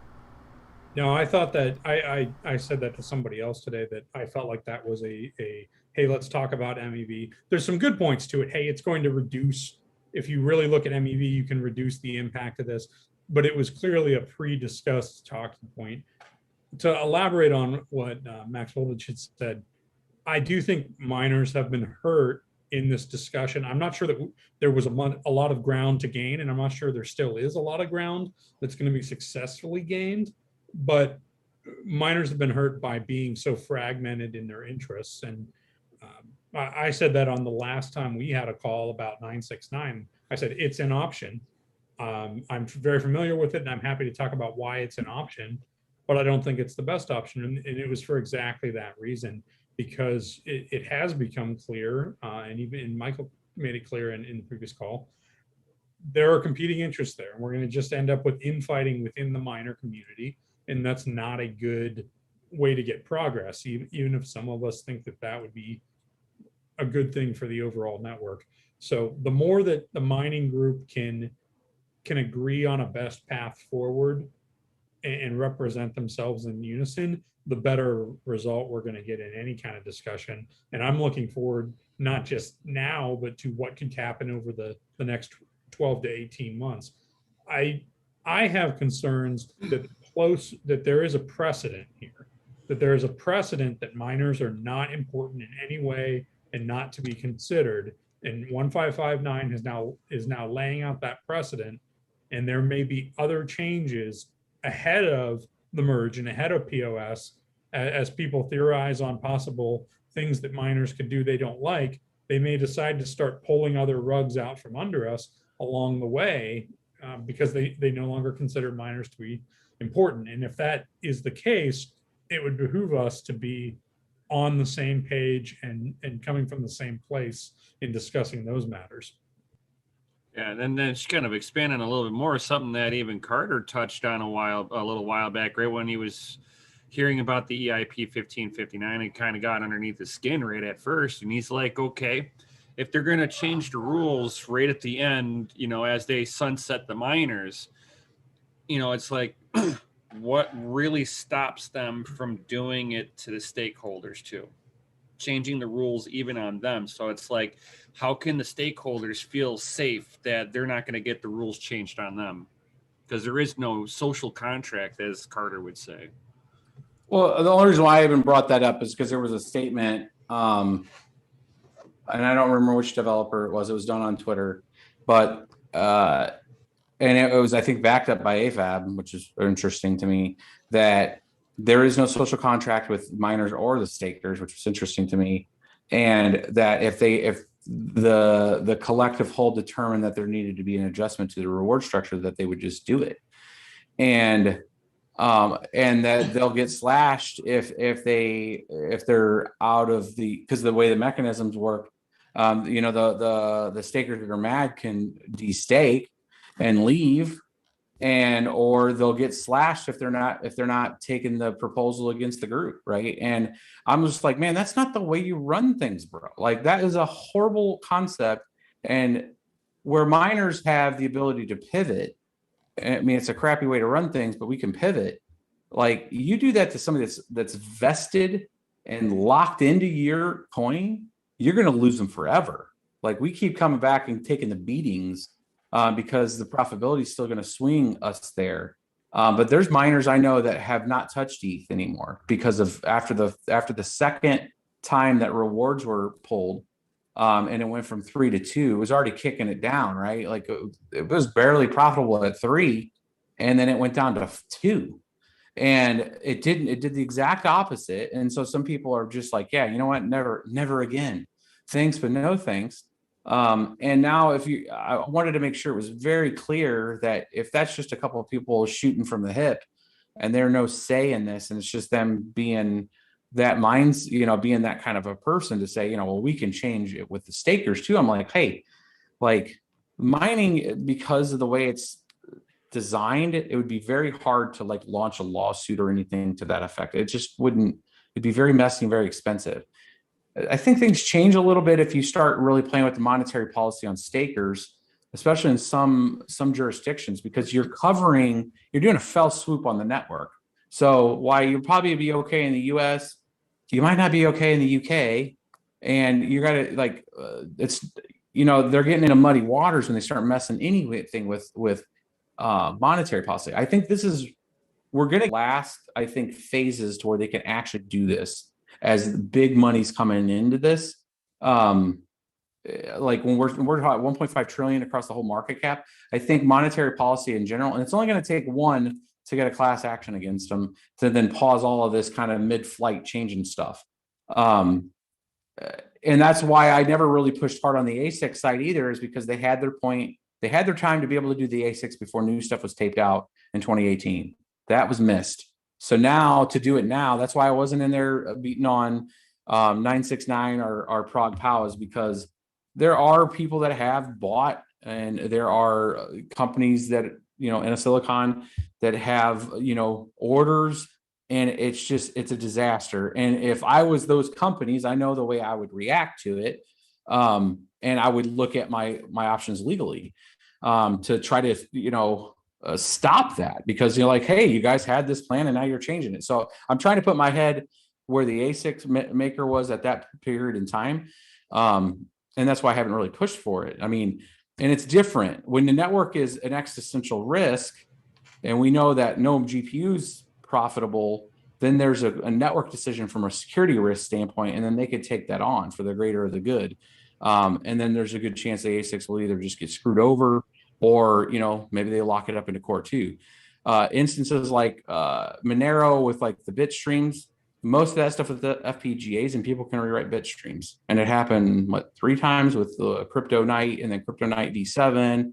And they just kept doing it. And then finally they went to RandomX, right? So Ravencoin did it too. But I think we're getting to that point to where it's once the rules are set, it's going to be really hard to change them, just because we're getting into this more globally accepted, integrated JP Morgan and everybody being part of this, and it's all one big kumbaya world where it's moving to more of a federated design than a centralized or a decentralized design. And not because the ecosystem and the rules are changing, it's because where the platforms are going to be running, where we all pretty much know that ETH 2.0, those nodes are going to be on clouds. If they're not on clouds, I'd question the people's understanding of,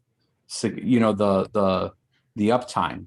If you're putting up ETH and it goes up to $10,000 in ETH, and now you have $320,000 in a single stake node, at $320,000, that's when you start looking at like Amazon Web Services with 5 nines uptime, right? Because you don't want any kind of slashing ability, or you get slashed. So if you have all of these networks now on large clouds, you've effectively federated the network to where there's a lot more influence that can come on from municipalities, from different laws, GDPR, all kinds of things now when you're on managed services side and not decentralized.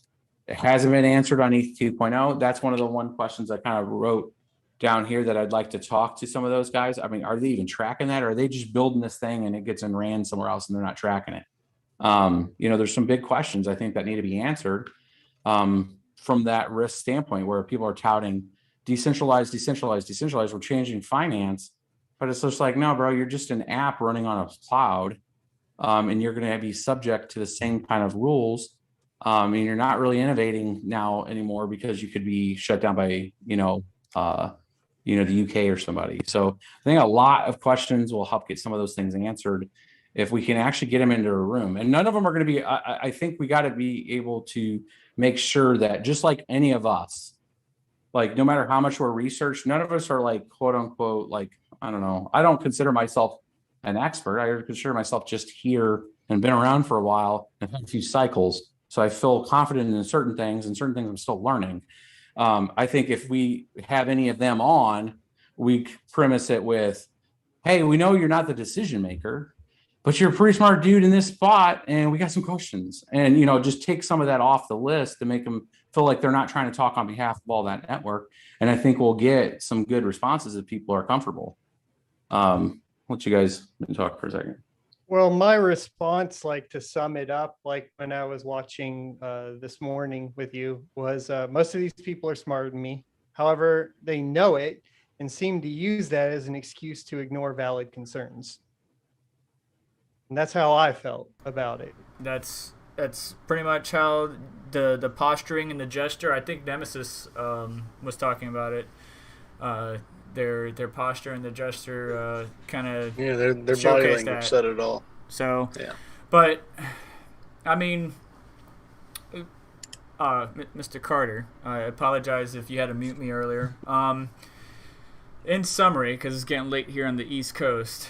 I was gonna. If you can somehow, because you have more sway than I do, a smaller channel, can somehow get X, Y, and Z to participate in an open discussion format such as this, I'd be down to listen and post questions. I would take notes again, because I'm still learning myself. Now, one thing I want to say in closing, first off, is, gentlemen, thank you all for everything you do for the mining community. That's one of the reasons why I love the mining community, is because we all communicate, work together, share data, and information with each other, so that way we can, one, educate the masses, or help promote. And one of the things that we promoted with much of our videos and content was Ethereum. So I don't think they're factoring in the amount of content that we produced on mining Ethereum, various miners, Claymore, Phoenix, T-Rex, every GPU testing and stuff like that, all that gets attention to the Ethereum network as a whole. So, I wish that small bit, even though it's insignificant to them, really matters to us. I wish that would be considered, as far as what does the miners contribute, because we contribute a lot, and we already talked about security and a number of other things, but Carter, you spent a number of your time working on documents or Excel spreadsheets, providing a whole bunch of data, in which I'm trying to learn from it. I'm actually learning quite a bit between my full-time job, but that's a lot of time that you're not getting paid for, and I really appreciate what you have contributed to the community. I know we all have our own data and spreadsheets. Some of us has taken designs from others and kind of molded into our own. So, that's all time that we're all not getting paid for. We're sharing this data because we love the community. At least I love the community, and I just want to share the data and help other people out in this world. That's the way I carry myself. That's the way my mother raised me, and that's the way I'm going to continue to do so. And I just want to thank you and let you know that I appreciate you. Sure, my dude. And not to make light of the whole situation too. It's like, okay, ETH finally sunsets the miners. What are we going to benchmark our GPUs after? Because everybody's like, oh yeah, what does it mine? 31 mega hash. Raven Ethereum. But that's also sporadic a little bit too. The standardized hash rate, like right. We need a where's your standardized current hash rate. 31 mega hashes. Oh, like on Ethereum? Oh yeah, like on Ethereum. Yeah. Everybody benchmarks off of Ethereum. I mean, that's like the equivalent of all these extreme overclockers ETC benching hash. benching on what is it, Time Spy. I'll just make a new chain called Review Coin. Yes. It's still Ethereum. It's still ETH hash. You can mine it. It's absolutely worthless. The only DeFi app is CryptoKitties, but we can get benchmark. Oh yeah. Carter, you might know about this. Remember, you still use Benchmate at all to do any not mining, but just benchmarking your hardware? So I still participate in hardware bot competitions and stuff like that, like overclocking enthusiasts. I know Nemesis and I were talking about offline, like LN2 overclocking and stuff like that.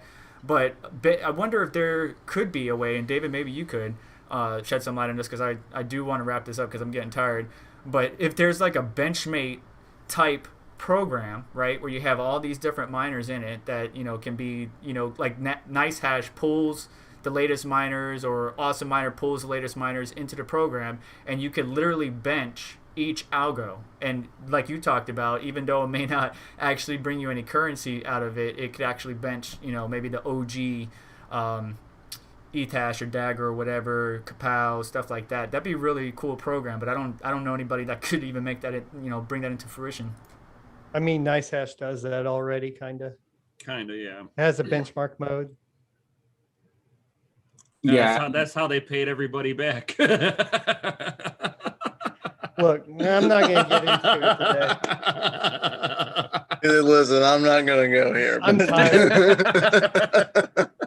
I mean, if we do get to a point where you've got a new generation of GPUs and nothing to mine on them, I'm not going to be able to justify why I need to expense the newest GPU. So, Reminds me, I did manage to score a 3060 off the Newegg Shuffle. So if anybody needs any data or anything like that, sorry. Jealous, triggered. I missed all my of it. guy.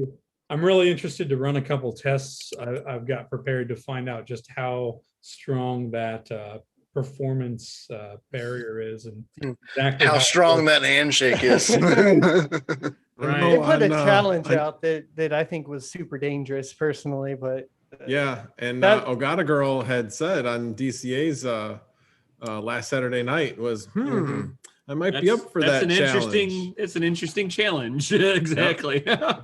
Everybody thinks the same because they're like, it's unhackable. Like, how about that? That's not a word you should use. Right. Can I get you guys to all go through, like, maybe in an order, and drop your info for people in my chat so they can go and follow you wherever y'all are at and that sort of thing? Yeah, can you call it out on your stream, like the current setup, like what you have, and we'll go through it. Call it out. What do you mean call? Oh, okay, yeah. So first is Bits, and I think I've already linked Bits a few times, but Bits, go ahead and introduction.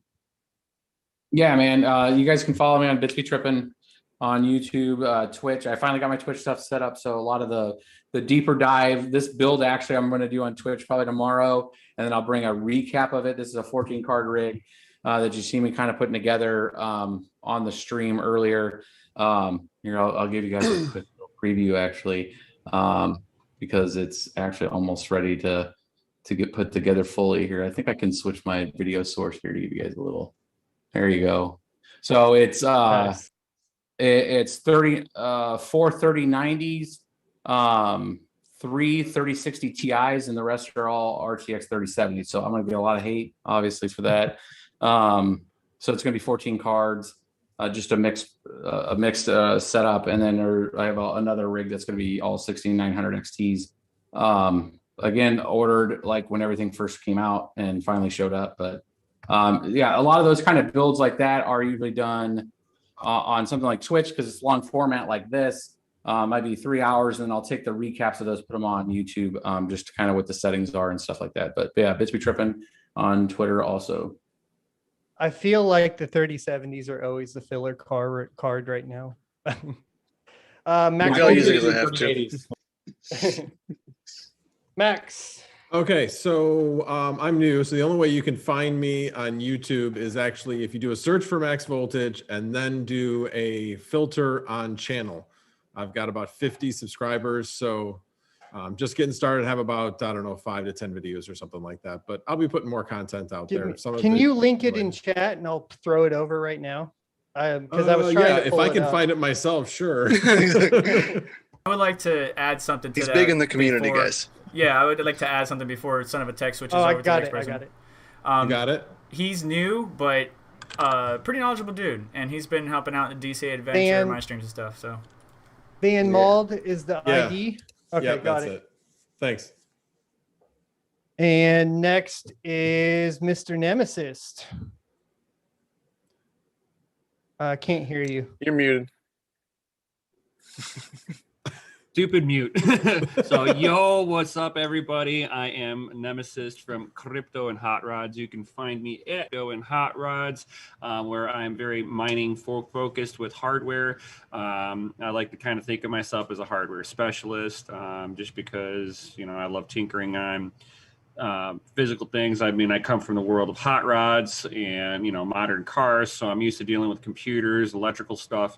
I'm going to start doing some deep dives on doing repairs on GPUs that other miners have burnt up and stuff like that. I try to do as much testing as I can, just to kind of give people an idea of what they're, you know, what the miners will do with each card. I mean, a lot of the same stuff that BitsBeTrippin does, but you know, I don't have the whole software background like Bits does. So, I mean, I kind of take a look at it from the actual using standpoint. So I know how to manipulate what's already given to me, but I don't know how to write the stuff myself, which gives me a unique perspective of your average at-home miner. And that's the kind of viewpoint that I kind of get across, and then try to help everybody do, you know, kind of troubleshoot some of the hardware limitations that they're coming across. So.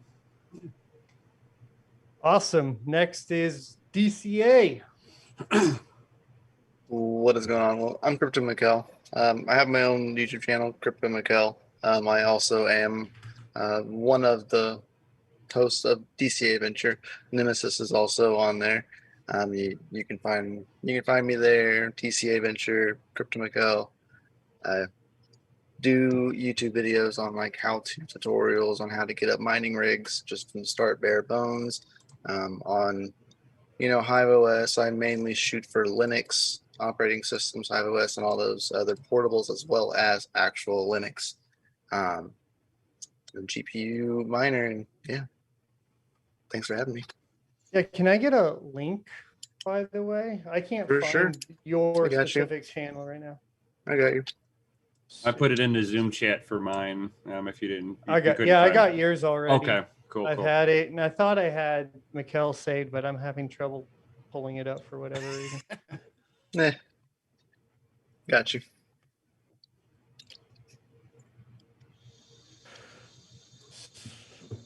That's Savage.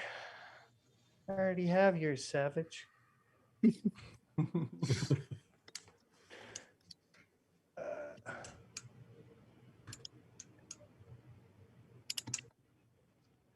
It's going to be Mr. Serpent. Talk to you a lot on Twitter. Yeah, man. Got to stay in touch. So my name is Vega in real life, but my name is SerpentX. I have a channel called SerpentX Special Forces. I do a lot of YouTube content, but it's not just strictly crypto. I do like doing tech reviews, teardown, stuff like that. I'm really a hardware type of person. I like to get deep dives and figure out how to hardware, try to break things and fix it. But I'm not really too much of a software dev type person. That's where the other gentlemen in the stream come along. But you can find me on Twitter at SerpentXSF, YouTube, Instagram, all that. My handle's at SerpentXSF. All right. And you have you should have my channel, right? I'll be hurt. My feelings will be hurt if you don't have my channel, son of a tech. Oh, He's not going to say anything. You're muted. You're muted. Just take that as I didn't say anything. I've never heard of your channel. Oh. No, I got it, bro. Already. He's like, oh, I've been hurt. Nah. Mr. David, anywhere you'd like to shout out or anything like that? Yeah, I mean, just so anybody who wants to get a hold of me for any reason knows, I'm David Stanfill. I'm on a lot of different Discords as GPU Hoarder, do hardware engineering, software development, silicon development, all kinds of things. I'm also on Reddit as David Stanfill, so that's probably the easiest way to get a hold of me if somebody wants to get a hold of me. Just remember, everybody, he's GPU Hoarder. He has them all. It's got him. My dude. What's up, guys? Hopefully you can hear me. I know I've been like super quiet the whole time, but I've just been taking it in because I wasn't able to be in the meeting today or the call. So I'm just kind of like soaking it in. I know that there's like miner extracted values, some new terms thrown in there.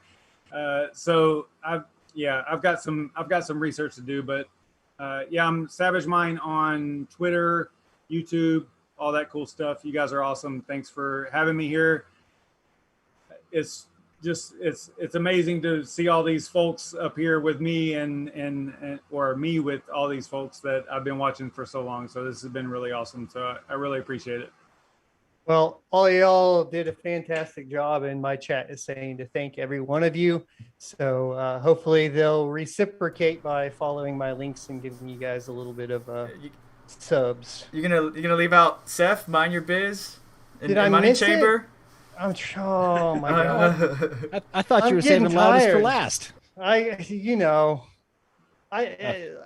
knew you were on the call, and it's terrible. All right, hey. Look, this is why Bits is the host. So Seth Estrada, I got your channel too. This is easy. Hey, I really appreciate that. So to echo what Savage said, it really is a pleasure to have that large scale event happening. I mean, it kind of begs the question, why weren't we doing this for forever? Because this is awesome. But background here, watched Bits' stuff, watched actually a lot of your stuff, Blind Run, because Matt was he's more OG than a lot of people give credit. What you guys have built is just amazing. So I mean, I feel like a grifter by comparison when it comes to the mining content. I like making spreadsheets and testing old gear and trying to like make a penny squeal. That's kind of more my deal. If there's old hardware or it's something you don't expect should mine, I like trying to get my hands on that kind of stuff and really go for the value play in mining. Just found hardware or anybody work, they don't get it, right? Hashcash, Adam Back's contribution to Bitcoin and adding proof of work to digital currencies. That's why we're here at all. That's why any of us has a portfolio that includes cryptocurrencies at all. So I definitely, at every opportunity, I pay my respects to mining at any scale, if you're doing it on a Raspberry Pi, or if you're doing it with an airplane hanger full of your own custom FPGAs or whatever with custom bit streams. Don't care. Everybody in between, you're contributing in a meaningful way. So that's my take on it. Awesome, dude. And yeah, the security is super important. Mr. Mining Chamber, last but not least. Are you here? Oh, can you hear me guys now? Yep. Okay, awesome. So thank you guys, first of all, for having me in the call. It's been awesome. I'm just like Savage Mine here, soaking it all like a sponge, and now I'm like a wet towel right now. It's completely filled with information. But yeah, it's been great learning from all of you guys' opinions. And as an introduction, my name is So. I run the channel Mining Chamber, and mainly for just step-by-step guides and getting newcomers in GPU mining and getting them going. I gotta admit, like, all of you guys' content are amazing, and son of a tech, your videos lately have been killing it, like such informative content. And yeah, thank you guys for having me here. Definitely such a learning experience. Get it. All right, guys. Did I miss anybody this time? I'm going to be more cautious. I think we got it. All awesome, guys. Thanks for being on the call, and thanks for putting this together, Bits, man. For sure. Yeah. And Well, yeah, go ahead. I was going to say thanks for representing miners. That definitely didn't seem like an easy task this morning. I was watching and I had to calm down. It was like a tribunal. Because it was seemed pretty rough. So thank you for doing that. For sure. Yeah. It was fun. There was a few points that I was usually I'm pretty calm and collective, and I try to take it on. My biggest thing is on time boxing. I start to say a lot, and I'm going through a lot that I want to answer, but I know I was going to be time boxed, so that's probably the hardest part of that. You were not the worst one by far. I will tell you that. There was a lot of people doing It was driving me crazy. Yeah, I try to get a little better at that, and I had a lot of notes, but it was more of this wasn't about just trying to say a piece. It was more of trying to react to what their questions were, and then I don't want to say rebuttal, but like just kind of clear up some of the misconceptions. It felt like more of a responsibility than trying to get a point out at that point. But yeah, it was fine. I mean, I live for that kind of stuff. I mean, my day job puts me in front of sometimes pretty interesting situations where people sometimes can get pretty heated, especially when you're talking like big proposals and stuff, and you have to do what they call oral presentations and stuff. So I mean, I've been doing that kind of stuff for a while. Big presentations, 1,200 plus people, like keynote stuff. So I'm pretty comfortable and confident if I know the information, but it's about, I don't know where they're going to go with it. And usually that question and answer live stream, this kind of experience is paramount for that kind of situation, right? It's where we can kind of think on our feet and kind of get to our point. And we're just getting better at that. And anybody that's watching or has watched this or watches, the recap of this video again, if you feel like you can be a contributor to it, you're not going to start off perfect. It's okay. Like, just have your cycles, you'll get better at it. And that's what I always tell people, like, you'll get better at it. I mean, you'll feel more confident because you understand the information, and it just helps you out. But I think, we should do this. I think the next one I'll look. I think it really comes down to, I like to anchor it around a key event or something to that effect. So like, I think after the core dev meeting next week, we'll kind of play it by ear, depending on how they incorporate the information from the Cat Herder meeting into this one. And if it looks like it's a disaster, or they completely misrepresented or something, maybe we'll get them to a group and try to invite one of them on. I mean, if it goes pretty smoothly and it's like, hey, we're considering a block reward, we're going to watch it. I mean, our work may be partially, at least started there, not done, but we'll play it by ear and see if we want to come back as a group. I'm trying like hell to get the HX cards. And I'd like to have kind of review with everybody if I can get a hold of some from Nvidia and kind of do I sent out a whole bunch of emails.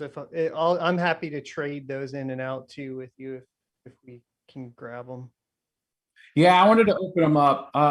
So I have some contacts back with Linus, Tech Tips, and Jake that's with them.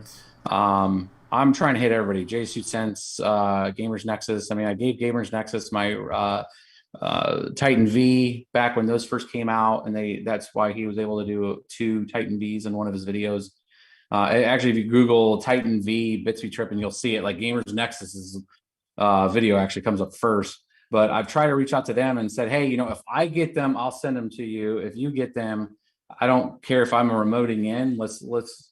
I'm afraid Nvidia is going to do what Nvidia does, and they're going to go and look at metrics, and they're going to send it to like a Jay's 2 cents of the world, and he's going to be like, what the hell do I do with this? Well, they told me specifically that they aren't sending them because they're only party boards. So you need to be emailing Asus and those guys. Yeah, I've sent a Gigabyte. I have contacts that okay, at all of them. Yeah, and I'm trying to get them, and I have an open comm with Sapphire trying to get if it's going to be the 5500M or if it's the 5700M.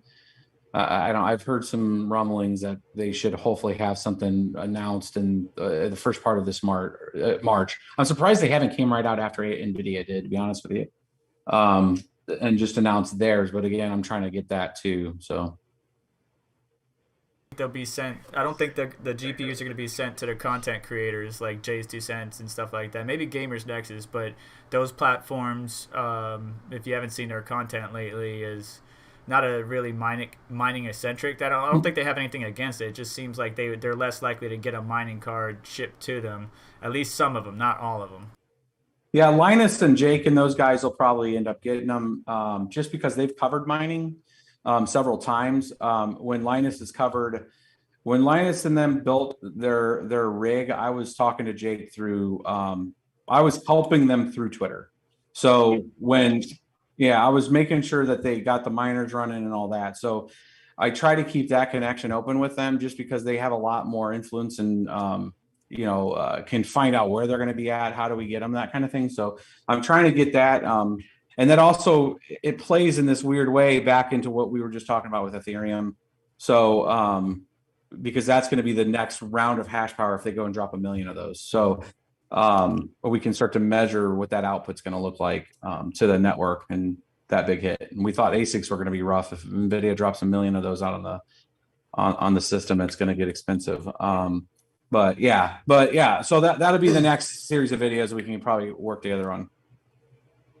I'd like to do one on ETH 2.0, and then if EIP 1559 is fully confirmed, what the final rollout looks like after whatever decisions are made, if there are any changes. But yeah. Yep. And I got those three points behind me, and I'll bring those up next week at that dev meeting if they let me in it. Otherwise, I'll be in the dev chat. I'm in their Getter, and the R&D. I mean, there's a few of you guys in the R&D channels too, and trying to talk to those guys directly just to see if we can get somebody on there. So I'll see if I can get Micah at a minimum set. He seemed very willing. So we'll see if maybe the next one we can get him in there. Sounds good. Thank you, guys. All right. Well, I guess we'll wrap it up. If anybody has anything else, but and yeah, it was a good one. 2.5 hours. A long time, boys. Appreciate it. Just a hearty thank you, gents. Thank you. Thank you. Yep, mine. All right, mine's offline. Awesome, dudes. Awesome stream. Get back to it. All right, guys, that's gonna do it for me. Thank you so much for watching today. It was a really long stream, but I hope you got some information out of it. I will catch you guys next time. Do me a favor, on the way out, hit the like button. I know my stream was very choppy. I'll try to get that fixed before Caffeine and Crypto tomorrow. I do have a 3060 on the way, so stay tuned for a live stream about that. So like, share, subscribe, and definitely post your questions down in the comments below.